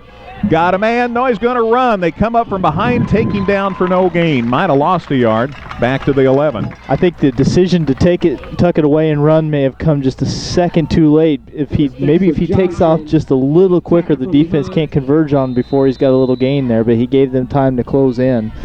They're going to spot it for a loss back to the 12. Back to the 11, 3rd and 10. Official I'm looking at, well, call it the 11. Okay, no. Call it the 11. 3rd down and 10. They can just get a first down without getting a touchdown here. 3rd down, Vale up under center. Rolling out to the far side. Got a man there. Catch is no. It's interference, though. Zach Blumker was the intended receiver. Again, the Centralia player all over him. And Blumker slow to get up, and I'm sure that's pass interference. I would think so. I mean, and the Hearts are clapping their hands, so I think you're correct, and that's big. I mean, it resets the downs, new set of downs for the Hearts. Half the distance is going to put the ball on the 5.5 yard line, I guess, and really sets this up for Effingham to try and punch it in. So the ball was at the 11. They'll mark it off half the distance. And they'll place it down just outside the 5 yard line. This will be the 15th play of the drive, Greg. And it started at the 7:20 mark in the third quarter. We're down to 42.5 seconds. So it's 1st and goal just outside Centralia's 5 yard line. Hearts going for the tie or maybe the lead with a 2-point conversion. Yeah, none of that stuff I just said means anything unless you can get it in right here. Big score coming. Vale up under center. It's Howell. He's got it. Did he go down? Yes, he did. I thought he was going to get loose, but his knee went down. And that will end up maybe being a yard or two loss. Boy, that's unfortunate because he had a good head of steam up. Loss back to the 2nd and goal. 6. The officials got it. So 2nd and goal at the 6. Quick up the middle. Vaughn off his feet, dives forward. Caden gets to about the 3. And that'll bring up 3rd and goal. Let's see about the spot. Spot is at the... See where the official ends up, 4 yard line. Gain of 2. Gain of 2 from the 6 to the 4. 3rd and goal now at Centralia's 4 yard line. And the Hearts have run out the third quarter.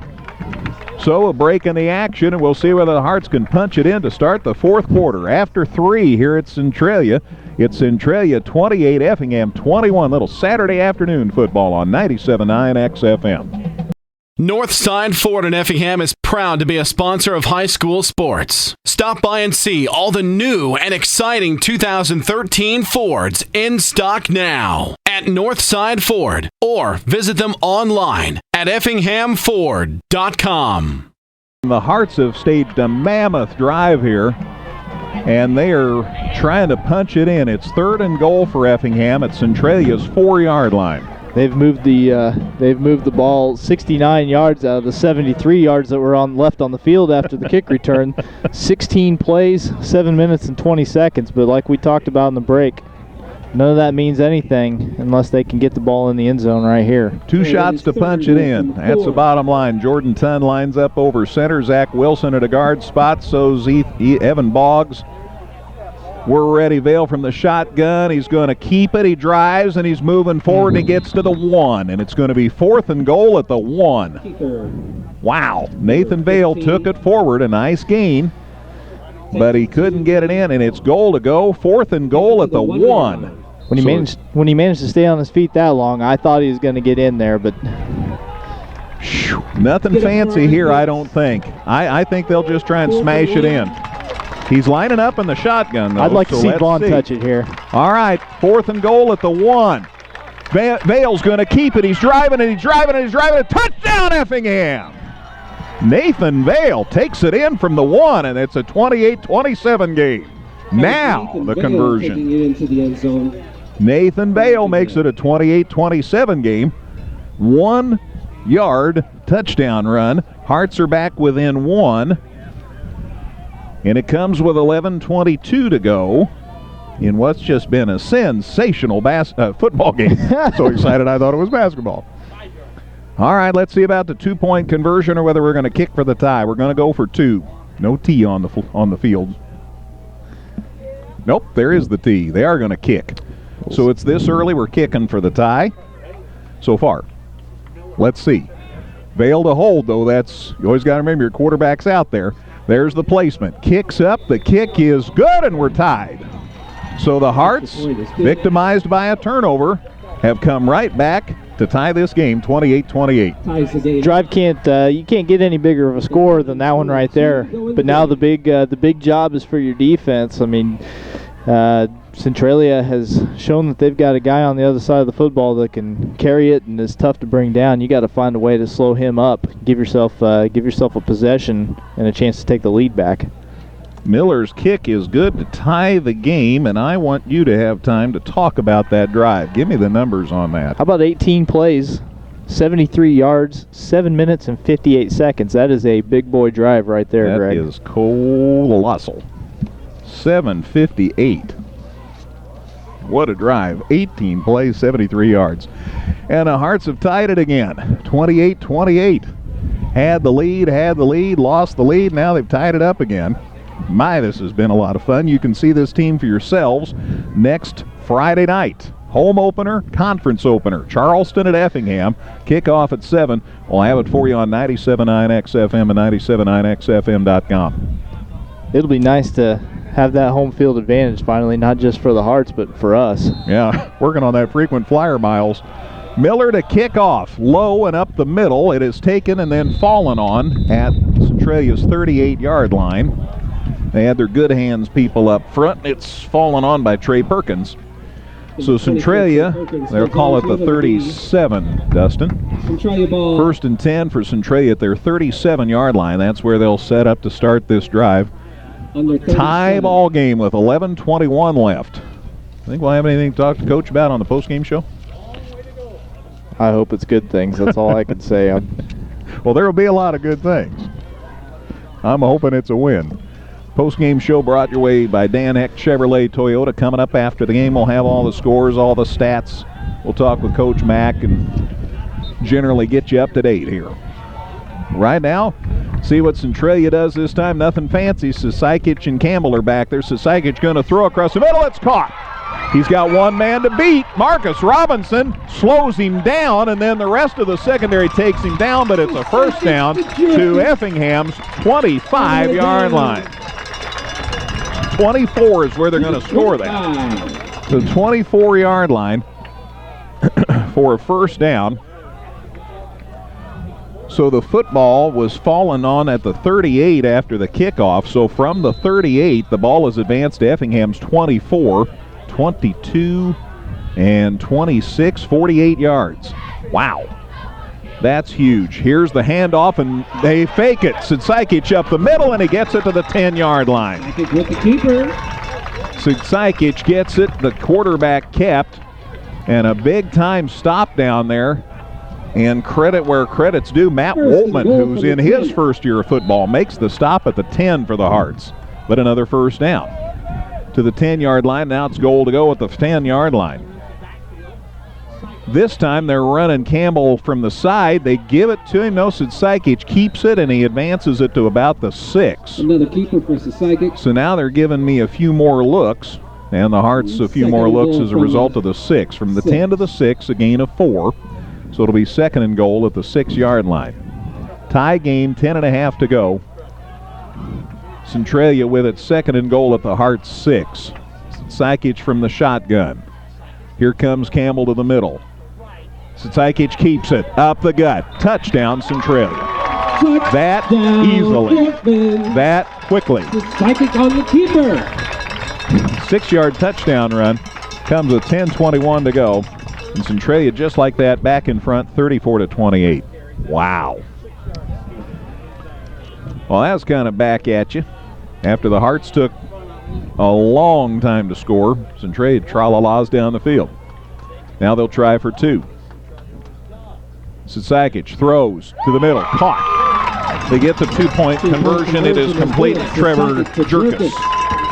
Trevor Jerkus catches the pass for the 2-point conversion. Centralia's back up 8 now. 36-28. Score comes with 10:21 to go. Kickoff on the way in a minute here on 97.9 XFM. Don Booth has proudly been serving their customers for 125 years. John Boosting Company, where it's a block cart all year long. Here's the kickoff after they score. Zach Miller caught it, but he was on the out of bounds, and he tried to tiptoe his way along the end line, out of bounds line, and was unsuccessful. So he walks out of bounds with it at the 19. So the Hearts are going to have a long way to go again. Just like the Hearts took 8 minutes to score, Centralia scored, only they're a little quicker. 4 plays, 63 yards, 1 minute, 1 second. Sitsakic carries it in from 6 yards out. The pass to Jerkus for 2 was good. Centralia's back in front, 36-28, with 10:19 left in this one. Wow, you just feel like you worked and worked and worked to get the game tied up, and then Centralia comes right back and kind of punches you right in the mouth. You know? I think that's a pretty accurate description. It's tough to stomach, but just have to go out and put together another good drive and try to knock this thing back up. And once again, the Hearts haven't shown they've been stopped yet. This time Vale starts up under center.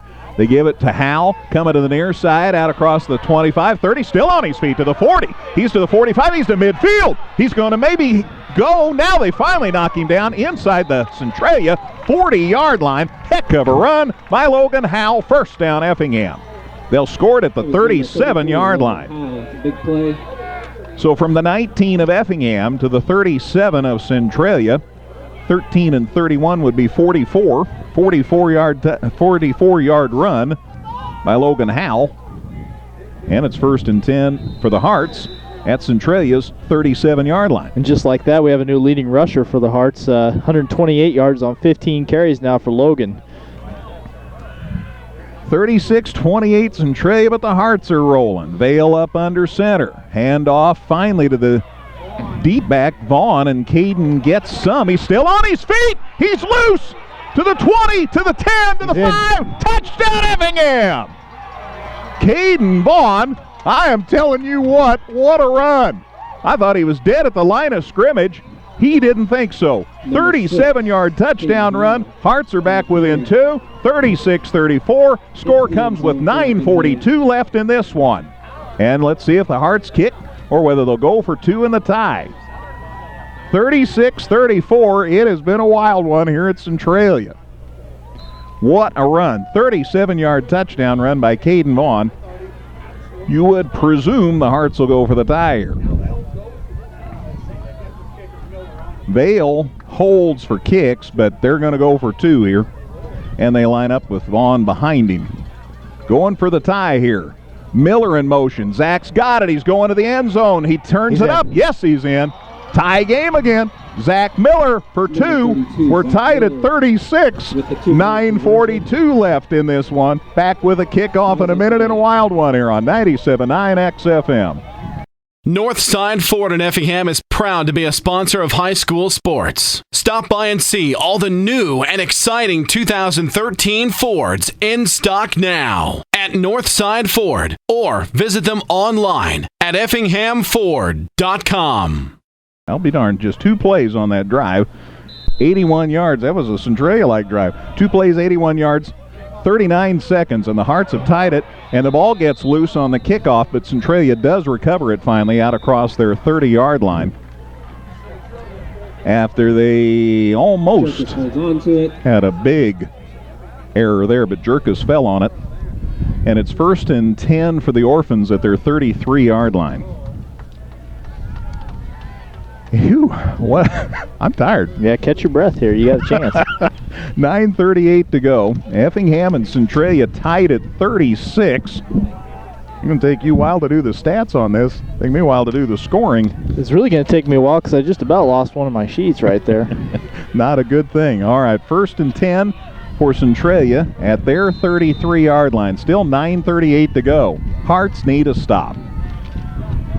Sitsakic brings Rashad Campbell to the middle. And down he goes. No, Sitsakic kept it.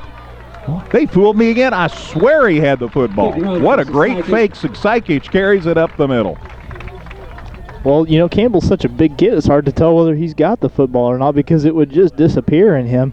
But they've used him more as a decoy than an actual weapon here in the last couple possessions. All right, from the 33, it's to the 42, a gain of 9. Not enough for a first down, but it's 2nd and 1. Well, they've got a first down on the board. So the line of scrimmage must have been the 32 to the 42. Sitsakic to throw. It is caught, and then he is immediately taken down by Cody Sennett. But a nice pass grabbed out there by Matisse Scott, and it's complete to the Hearts 28. So from the 42 of Centralia to the 28 of Effingham, that is 30 yards. 30-yard pass completion to the Centralia 28. So a new set of downs for the Centralia Orphans here. Charleston coming to town next week. We'll have that for you, the home opener finally. Sitsakic keeps, comes to the near side of the 20 to the 15. Finally, Tyler Johnson came out of nowhere flying across the field to make the stop, but it's inside the 15-yard line, and another first down for Centralia. It's starting to look like this game might come down to whoever has the football last. Last bats from the 28 to the 14, Dustin. 14 more yards for Sitsakic. Now he's got Campbell lined up behind him. There's the handoff to Campbell, and he drives. He got a couple. Hearts defense that one pretty well. Handoff to Campbell. Took it up the middle. Who's coming out of the bottom of the stack there? Billy Arndt's back in there. He had gone after Campbell on that fake a minute ago. Got him there through the 13, just a gain of 1. So 2nd and 8.5. 8:37 to go. We're tied. Effingham 36, Centralia 36, and what's been a wild football game. Sitsakic with Campbell lined up behind him now in the shotgun set. There is the handoff to Campbell, and the Hearts take him down, but he's inside the 10 to about the 8. There's Tyler Johnson again. Boy, he has really stepped up his game here in the second half. Call it the 8 from the 13 to the 8, a gain of 5. And that'll be 3rd and about 3.5. They've got a man down, Centralia does, so a delay in the game. That would be number 52, Drew Shores, an offensive lineman for the Orphans, down on the field. So we're going to have a little stop here. But the story for Drew Shores is his defense. He plays both ways for this Orphans team. He's had, I'm sure, close to 10 tackles today. He's quite a football player. And he is down, and unfortunately they're looking at the lower extremities, and I hate that with a football player. Well, and he looks like he's in quite a bit of discomfort here. So action stops here with 8:11 to go in regulation. Again, it's Effingham 36, Centralia 36, and sorry when I've gotten a little too excited, but this has been the most exciting game of the season. Without question. I mean, last week in Paxton, things kind of got exciting there towards the end, but the Hearts had dug themselves a 16-0 hole, and you kind of had that fear that it was too little too late. Here, they've played with Centralia the whole way. Glad to see Shores walks off the field under his own power. Limping, but under his own power. So it's 3rd down. They can get a first down to the 4 at the 8. Same set. Sitsakic with Campbell behind him. He's going to throw. It's complete out here in the flats, and he gets loose from 1, and finally he's taken down inside the 5. Woltman saves a touchdown as he held on. He got away from one defender, and then Woltman came up and made the tackle. And is it enough for a first down is now the thing. They spot it right inside the 4, and I don't know. I think they bring the chains in. They call it a first down. Boy, they eyeball it. They eyeball it and signal it a first down. That was really close. I wouldn't have blamed Effingham for asking them to look. Bring the sticks out. But they say first down, so a gain of 4. They needed 4, and they got 4. On the pass play, which I didn't mention, was to Matisse Scott. It's 5 catches for Scott now for 50 yards. So 1st and goal for Centralia at Effingham's 4-yard line. Sitsakic keeps it. Throws it. It's caught. Touchdown, Centralia. Matisse Scott takes it in. They faked it to Campbell, of course. Sitsakic made sure he stayed behind the line of scrimmage, threw it to the flats, caught by Matisse Scott. He takes it in from 4 yards out, and Centralia's back in front, 42-36. The score comes with 7:46 left. So the Orphans back in front on the 4-yard pass play. And they'll set it up, of course, for 2. Sitsakic with nobody. Now he brings Campbell to him, and they give it to Campbell, and he got away from 1, and he gets away from 2, and he's in for the 2-point conversion. 44-36, Centralia back in front. It comes with 7:46 left. Kickoff on the way in a minute on 97.9 XFM. Minute 56. That's not much time, but of course that means the Hearts get the ball back quickly. So here's the kickoff, and boy, it's a boomer. Taken off the foot of one of the Hearts return men. That's Drew Levitt, I think. No, it's Zach Miller. And he falls on it. Logan Howell, actually. Logan Howell. My third guess. Thank you. And the Hearts are going to have a long way to go for pay dirt inside the 20. First down at the 18-yard line. So the Hearts will set it up to start here at the 18. Well, Centralia stages a 7-play, 67-yard drive. Took a minute 56, highlighted by the 4-yard touchdown run. Or excuse me, the 4-yard reception by Matisse Scott. And then Campbell took in the 2-point conversion. And it's back to an 8-point Centralia lead, 44-36. But again, I will say, they have yet to show me you can stop Effingham. So let's see what happens here with 7:45 to go. Boy, somebody on the defense just is going to have to get it done here. Let's see what happens with the offense. So Nathan Vale, Howell in motion, coming to the near side. Get him a block. They got him a block, and he's out across the 25 near the 30 before they finally run Miller out of bounds. Logan Howell out of bounds. So Logan Howell gets the ball to the 29-yard line. So from the 18 to the 29, that'd be enough for a first down. It is. 11-yard run. Another set of downs for the Hearts. And again, they continue to just rack up the yardage here. So a gain of 11 for Howell to the 29 and 1st and 10 for the Hearts and 7:40 to go. He did go out of bounds, so the clock stopped. Vale up under center again. Miller the handoff. Zach going to the far side. Turn it up, Zach. He's got a good gain going out across the 35 before he hits somebody. And I'm telling you what, he met a defender that time. And Zach went down to one knee running back to the huddle, but he's good to go now. From the 29 to the 37-yard line, a gain of 8. 2nd and 2, so the sophomore Zach Miller, an 8-yard gain on first down. That was DB Trevondis Lee, a senior, that put the hit on him, and that guy's put some big hits on a lot of people today. Vale staying up under center on this drive so far. Man in motion, that's Hal. They give it to the up back, Caden Vaughn, and he's driving. He's got the first down out across the 40-yard line. Boy, Vaughn, Hal, racking up big numbers today. First down for Effingham. From the 37, they'll score the football at the 42, a gain of 5, and a new set of downs for the Hearts. Effingham well over 300 rushing yards today after not even getting to 250 combined in the first 2 games of the season. And we're under 7 minutes to go. Centralia leads the Hearts now 44-36, but the Hearts with another drive here at their 42-yard line. Vale staying under center here on 1st and 10. Hal in motion. He gets the handoff, turns it up the middle, and he's across the 45 and another flag, and that's not good news. With the carry, but there is a flag. If that goes against Effingham, which it likely is going to be a holding penalty, that would be their first flag of the half, which is a positive after 7 in the first 24 minutes of the game. All right, so the flag was thrown at the 42. It is a hold. They'll march it from the line of scrimmage back 10. And that'll bring up a 1st and 20. Couldn't come at a worse time, though, first penalty of the half or not. From the 42 back to the 32, so 1st and 20 for the Hearts at their 32-yard line. And it takes more time off the clock. 6:42 to go as the time doesn't go back on the clock. So 6:42 left. Hearts down 8. Looking for their first win of the season. Vale on 1st and 20, looking to throw, goes to the far side. Now he's scrambling, gets away from one, didn't get away from everybody. A short gain, and a dumping. Took it to the far side, nothing developed. To the 34, a gain of 2. That'll bring up a 2nd and 18.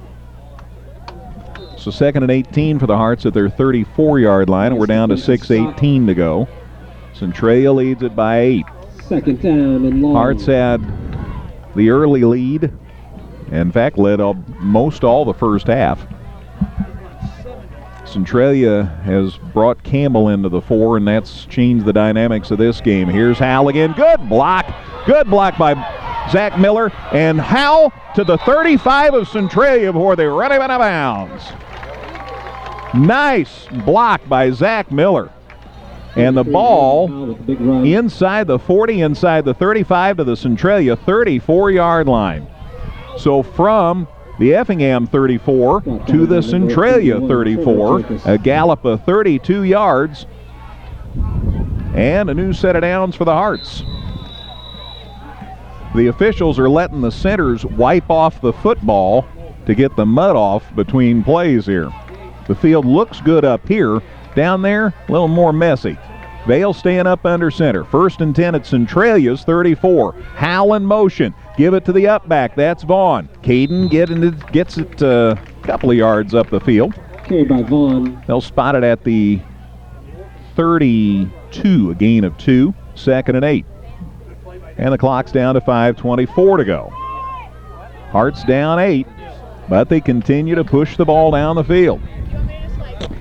If you can figure out a way to kill 5:15 and then we score, that'd be a masterpiece. They're doing what they can right now. 2nd and 8. Hearts with the ball at their 32. He rolls out, gonna throw, got a man out there, caught and then dropped. Pass is incomplete. They sent it out in the flats. That's Drew Levitt, and he just couldn't corral it. Had a man grabbing him just about as soon as he had the football in his hands, and he couldn't ever pull it in, and the incomplete pass will stop the clock with 4:59 to go and bring up a 3rd and 8. So 3rd and 8 now with Effingham at Centralia's 32-yard line, trailing here 44-36. Vale up under center. Howell in motion. Howell the handoff. He cuts it up. He gets to the 25 and inside the 25 and very near a 1st down. Nice run by Logan Howell. Good containment on that side of the line. The near side of the line here as we're headed east to west right now. Left or right to left, as it were. So the left side of the line, good job there, and Howell took it. And they're going to bring in the chains. It's that close. I think he got it, Dustin. Chains and measure. From the 32, the ball to the 24. Just got it inside the 25. I think he got it. They're going to line it up here. And let's see whether I got one right. There's the measurement, and it is... They're still looking. Even after they put the chain down. An inch. They're an inch shy of a 1st down. Yeah, you know, sometimes so 4th and an inch. Sometimes the official even show you with his fingers, you know, how much of a distance, you know. That time he just holds the fist up and says just too close to give it to him. So the ball is advanced from the 32, Dustin, to the 29. We'll give him 3. Although it is just shy of the 29-yard line. The official still adjusting the football. It wasn't a good adjustment for the Hearts. You know they're going for it. Inside the 25-yard line. I said the 29, didn't I? It's at the 24-yard line. Pardon me. So the gain was from the 32 to the 24, so it was an 8-yard gain. I'm sorry. It's just shy of the 24-yard line. Here we go, 4th and an inch. Now Vale goes back to the shotgun. There's the snap. He carries. He's got it. He dives and he falls forward, and he should have the 1st down. Yep, and the officials are already signaling 1st down Effingham. Whew. Makes you a little nervous when you see him go to a shotgun play with that little bit of yardage they needed to gain, and then he leaves his feet, and you wonder if he's going to get knocked backwards or not, but it all worked out. But the football is straddling the 24-yard line. He got the yard he needed, and a 1st down for the Hearts, and it comes with 4:42 to go. So a new set of downs. Holy cow. 44-36 Centralia. Hearts driving. Vale up under center, looking to throw. Here it is. He's got a man there. It is. Dropped. Oh. Caught and dropped. Got him on the wrong shoulder pad. By number 20. And that was really nice coverage by Centralia, as you might have heard the PA man say there. As Drew Levitt thought he had it. And nice knockaway by Trevandi Ali. And, you know, Levitt had created some separation there, but the throw was so high in the air that it gave Lee a lot of time to make up the difference and come over there and break it up. At first, when I saw the ball released and how much space Levitt had, I thought that was a sure touchdown. but a little slow developing, and instead we got 2nd and 10. Incomplete pass stops the clock with 4:26 to go. It's 2nd and 10. Vale up under center here. Vaughn in the backfield to bring Hal in motion from the right side. They hand it to the up back. Oh. No, it's Vale, and he gets hit for a loss. Nathan Vale hit for a loss back to about the 27-28 yard line. 71, Matt Stewart. And that'll bring up 3rd down. Sack. From the 24 back to the 27, a loss of 3, and that'll bring up a 3rd and 13. Yeah, I think the Hearts trying a little bit of misdirection there and just didn't have time for anything to develop. The defense swallowed Vale up before he had a chance. Clock ticks under 4 minutes left in the game. Vale up under center on 3rd and 13. Miller in motion. Zach gets away from one. Gets to the outside. Oh. No, he is taken down by a tremendous open field tackle. What a nice tackle by Ryan Shipley. And he brings up 4th down. What a heck of an effort. That's the difference between a loss of a couple yards or maybe a 1st down. It was that wide open over there on the right side of the field. Tremendous open field tackle by Ryan Shipley. So it brings up 4th down in a bundle, and the Hearts call time here with 3:28 left. So, Brian, let's take a 30-second break. It's Centralia 44, Effingham 36 at Centralia here on 97.9 XFM. 4th and 14. They need to get to the 14-yard line for a 1st down. See if they go for the whole enchilada here. It's hard to imagine that a defensive play could be the key play in a 44-36 game, but right now that tackle by Ryan Shipley is huge. 4th and 14, Hearts at Centralia's 28-yard line, down 8 with 3:28 to go. From the shotgun, Vaughn in motion. Snap to Vale, a good one. Here they come. Throw down the middle. It is incomplete. Centralia gets the football. Vale had to throw it. He was going to go on his can otherwise. He had to get rid of the ball. Yeah, 2 defenders, 2 DBs were coming untouched through the line, which leads you to believe there's an open receiver somewhere downfield, but you got to have time to at least find him, and Vale, all he had time to do was get rid of the football. Yeah, otherwise it was going to be Centralia's ball at about the 40. As it is, it's Centralia's ball at the 33. So the Hearts killed the 28. Killed over 4 minutes off the clock there, ran 14 plays, but couldn't get it in the end zone, and now Centralia definitely in the driver's seat. Well, is it necessary for me to say that somebody on the defense has to step up here? 1st down for the Orphans at their 28, and they lead 8. Only a takeaway will get the job done at this point. 3:25 to go, and let's see what happens. Handoff up the gut, and he's loose, and he gets out across the 35-yard line. As you know, it's going to go to Rashad Campbell now for the rest of this game, to the 32. From the 28 to the 32, a gain of 4, 2nd and 6. Hearts have burned a timeout, so they have 2 left. So if you're thinking about those things, and you need to be, 2nd and 6, Centralia taking their sweet time now, trying to kill as much clock as they can here. It's 2nd and 6 for the Orphans. They lead it. Centralia leads it 44-36. Snap. Handoff, Campbell up the middle, loose, into the open field. Somebody better knock him down. He's running over people. He's jumping over people, and he gets to the Hearts' 30-yard line before Marcus Robinson finally comes over and makes the tackle to the 30 of Effingham. From Centralia's 32 to Effingham's 30, that's a gain of 38 yards. 38 yards to the Effingham 30. Campbell's got 37 ago. 148 yards on 11 carries, and that's all after halftime. He did not have a touch outside of that kick return for a touchdown until after halftime. There has to be some kind of reason why he didn't play the first half. Well, I hope there is. But apparently he's redeemed himself. Yeah. Because he is just coming at it time and again. I mean, I hope that, I hope there's an explanation outside of, hey, we only need to play this guy for a half to win. Low snap. Here's the handoff. Campbell, he gets loose from 3 people. He's going to the far side. He may be in. There's a flag, and I think this is going to get called back. Hearts finally tried to get over there. Cody Sennett ran clear across the field and might have got him at the 1, but I think that's going to be a moot point because I think this is coming back. There are 2 flags, one inside the 20 and one way back at the line of scrimmage. So let's see how this lines up. They're talking to the Hearts captain, Levi Michael. It is a hold. It'll push him back. Against the Orphans. So that will negate that nice run. 10-yard walk-off. They're spotting it from the 29, I guess. So there was a 1-yard gain for Campbell and then the hold, and now the 10-yard walk-off back to the 39. Push the ball back. So that'll be first down and 19. First and long for the Orphans. So it's first down for Centralia at the Hearts 39, but it took more time off the clock. Now we're down to 2:05 to go.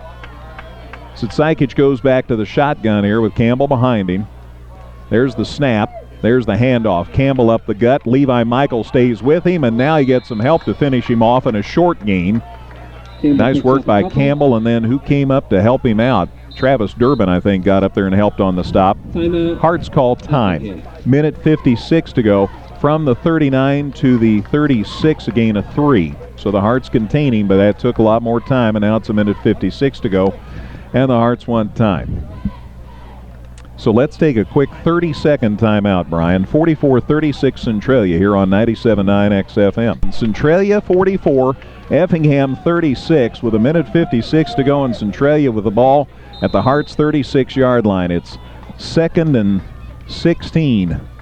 There's the snap. Sitsikich going to throw. It's complete. Caught at about the 25. The man still on his feet inside the 20. Durbin and Sinnott come over on the stop, but the pass is complete. That's Tyrese Scott again. First down, Orphans. And it goes to the 20-yard line. So from the 36 to the 20, a gain of 16. Another Orphans first down. And a minute 47 to go.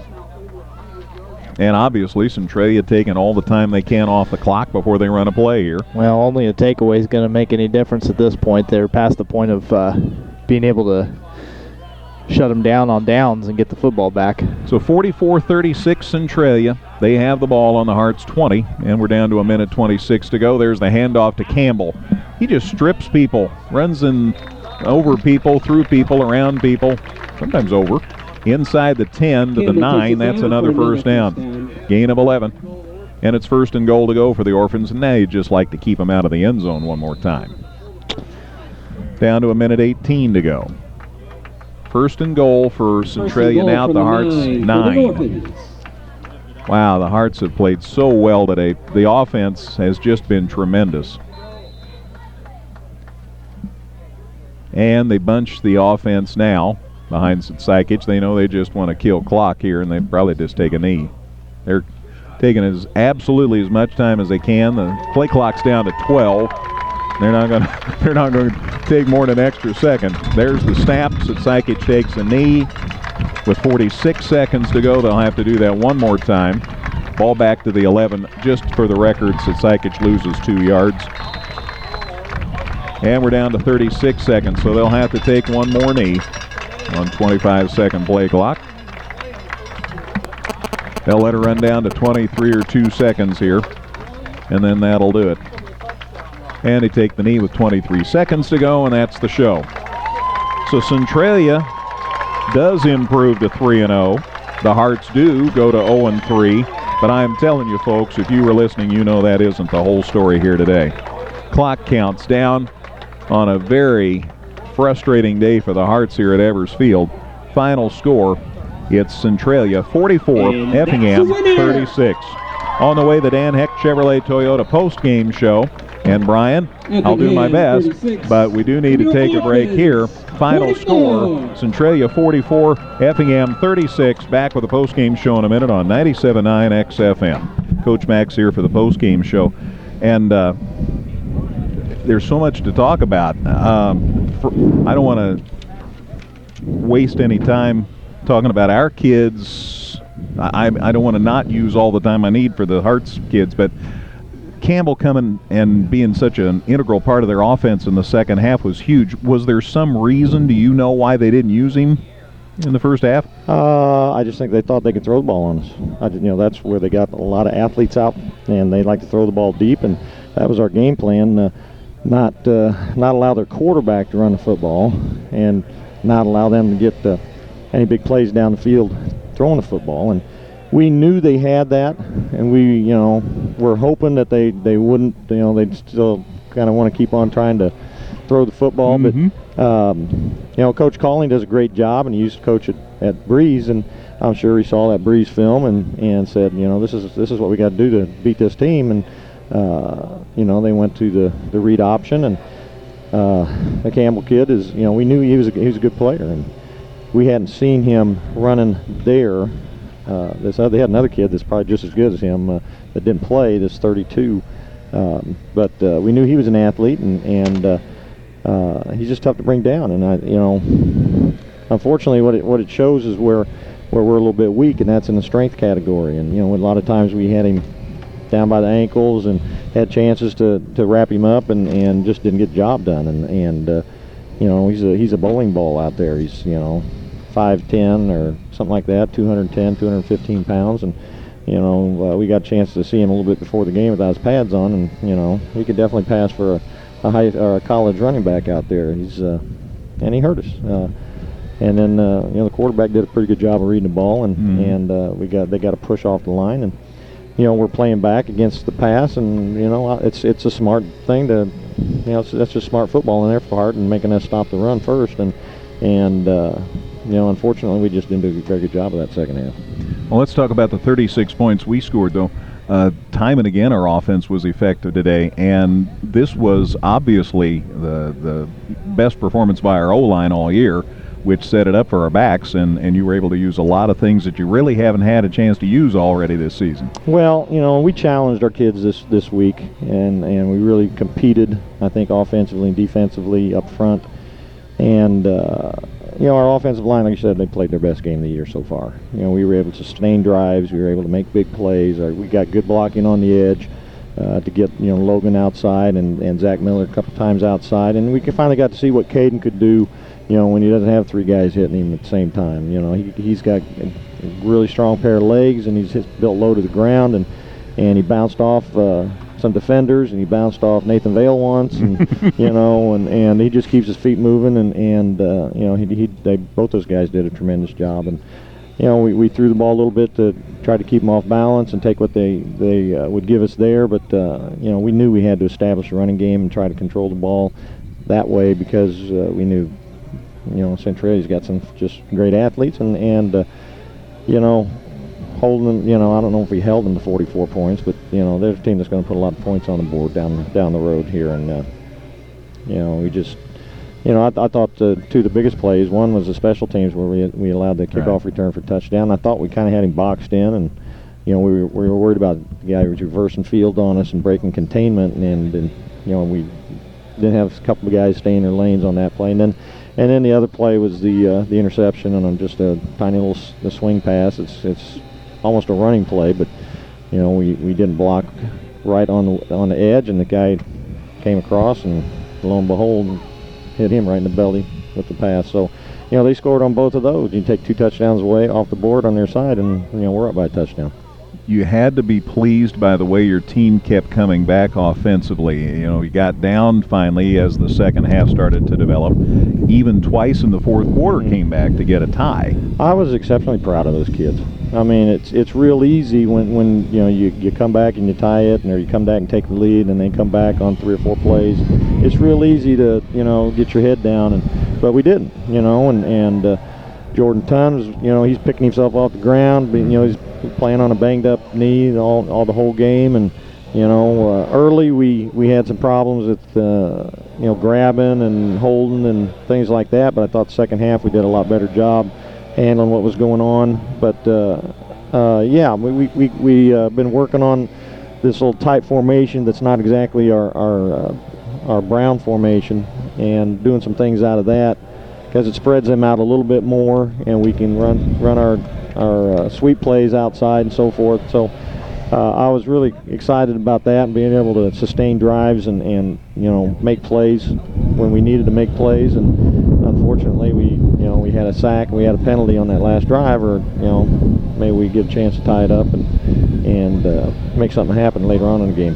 When you have a running quarterback, there's always that risk that he's going to get the slobber knocker knocked out of him, as Mark Turner used to say. And that happened with John Jones a lot last year. It's happened with Hart's quarterbacks through the years. Nathan's taking his lumps too, but he's just bouncing right back up and heading back to the huddle. Nathan he's a tough young man, and he's put the time and the effort, and he's done the job at the JV level for a couple of years, and he's never going to give up. And if you had 25 kids exactly like that on his team, there's no telling where we could go, because he's put the time and effort in the off season. He put the time and effort in at practice. He puts the time and effort in before practice, after practice. After the first game of the season, he was on the field working on his throwing technique. After he threw 5 interceptions at Breeze, he just doesn't know how to quit. And I'll go to war with that young man anytime and any place, because he's going to have your back, and we got his back, and he's not going to come off the field unless you drag him off. And I think his teammates respect him for that. I know the coaching staff does. And he's the first one congratulating the other guys when they get in the end zone. And so Nathan is exactly what we thought we were going to get out of him this year. He doesn't have to run the ball all the time to know that we're being successful, and so we just need to keep on getting better, and everybody else has got to come to practice with the same attitude he comes with every day. So next week we finally get to play at home, and Charleston's coming to call, and they had a heroic battle of their own last night, and that ought to be quite a game. It should. Charleston's got all kinds of offensive weapons also. It's going to be tough on our defense next week. The quarterback they got is, definitely a college level quarterback, and they got both the Casley boys back. I think Dylan played last night, and Josh has been their leading rusher, and I heard that at the end, I think Dylan had a touchdown or a kickoff return for a touchdown that gave them a chance at the end.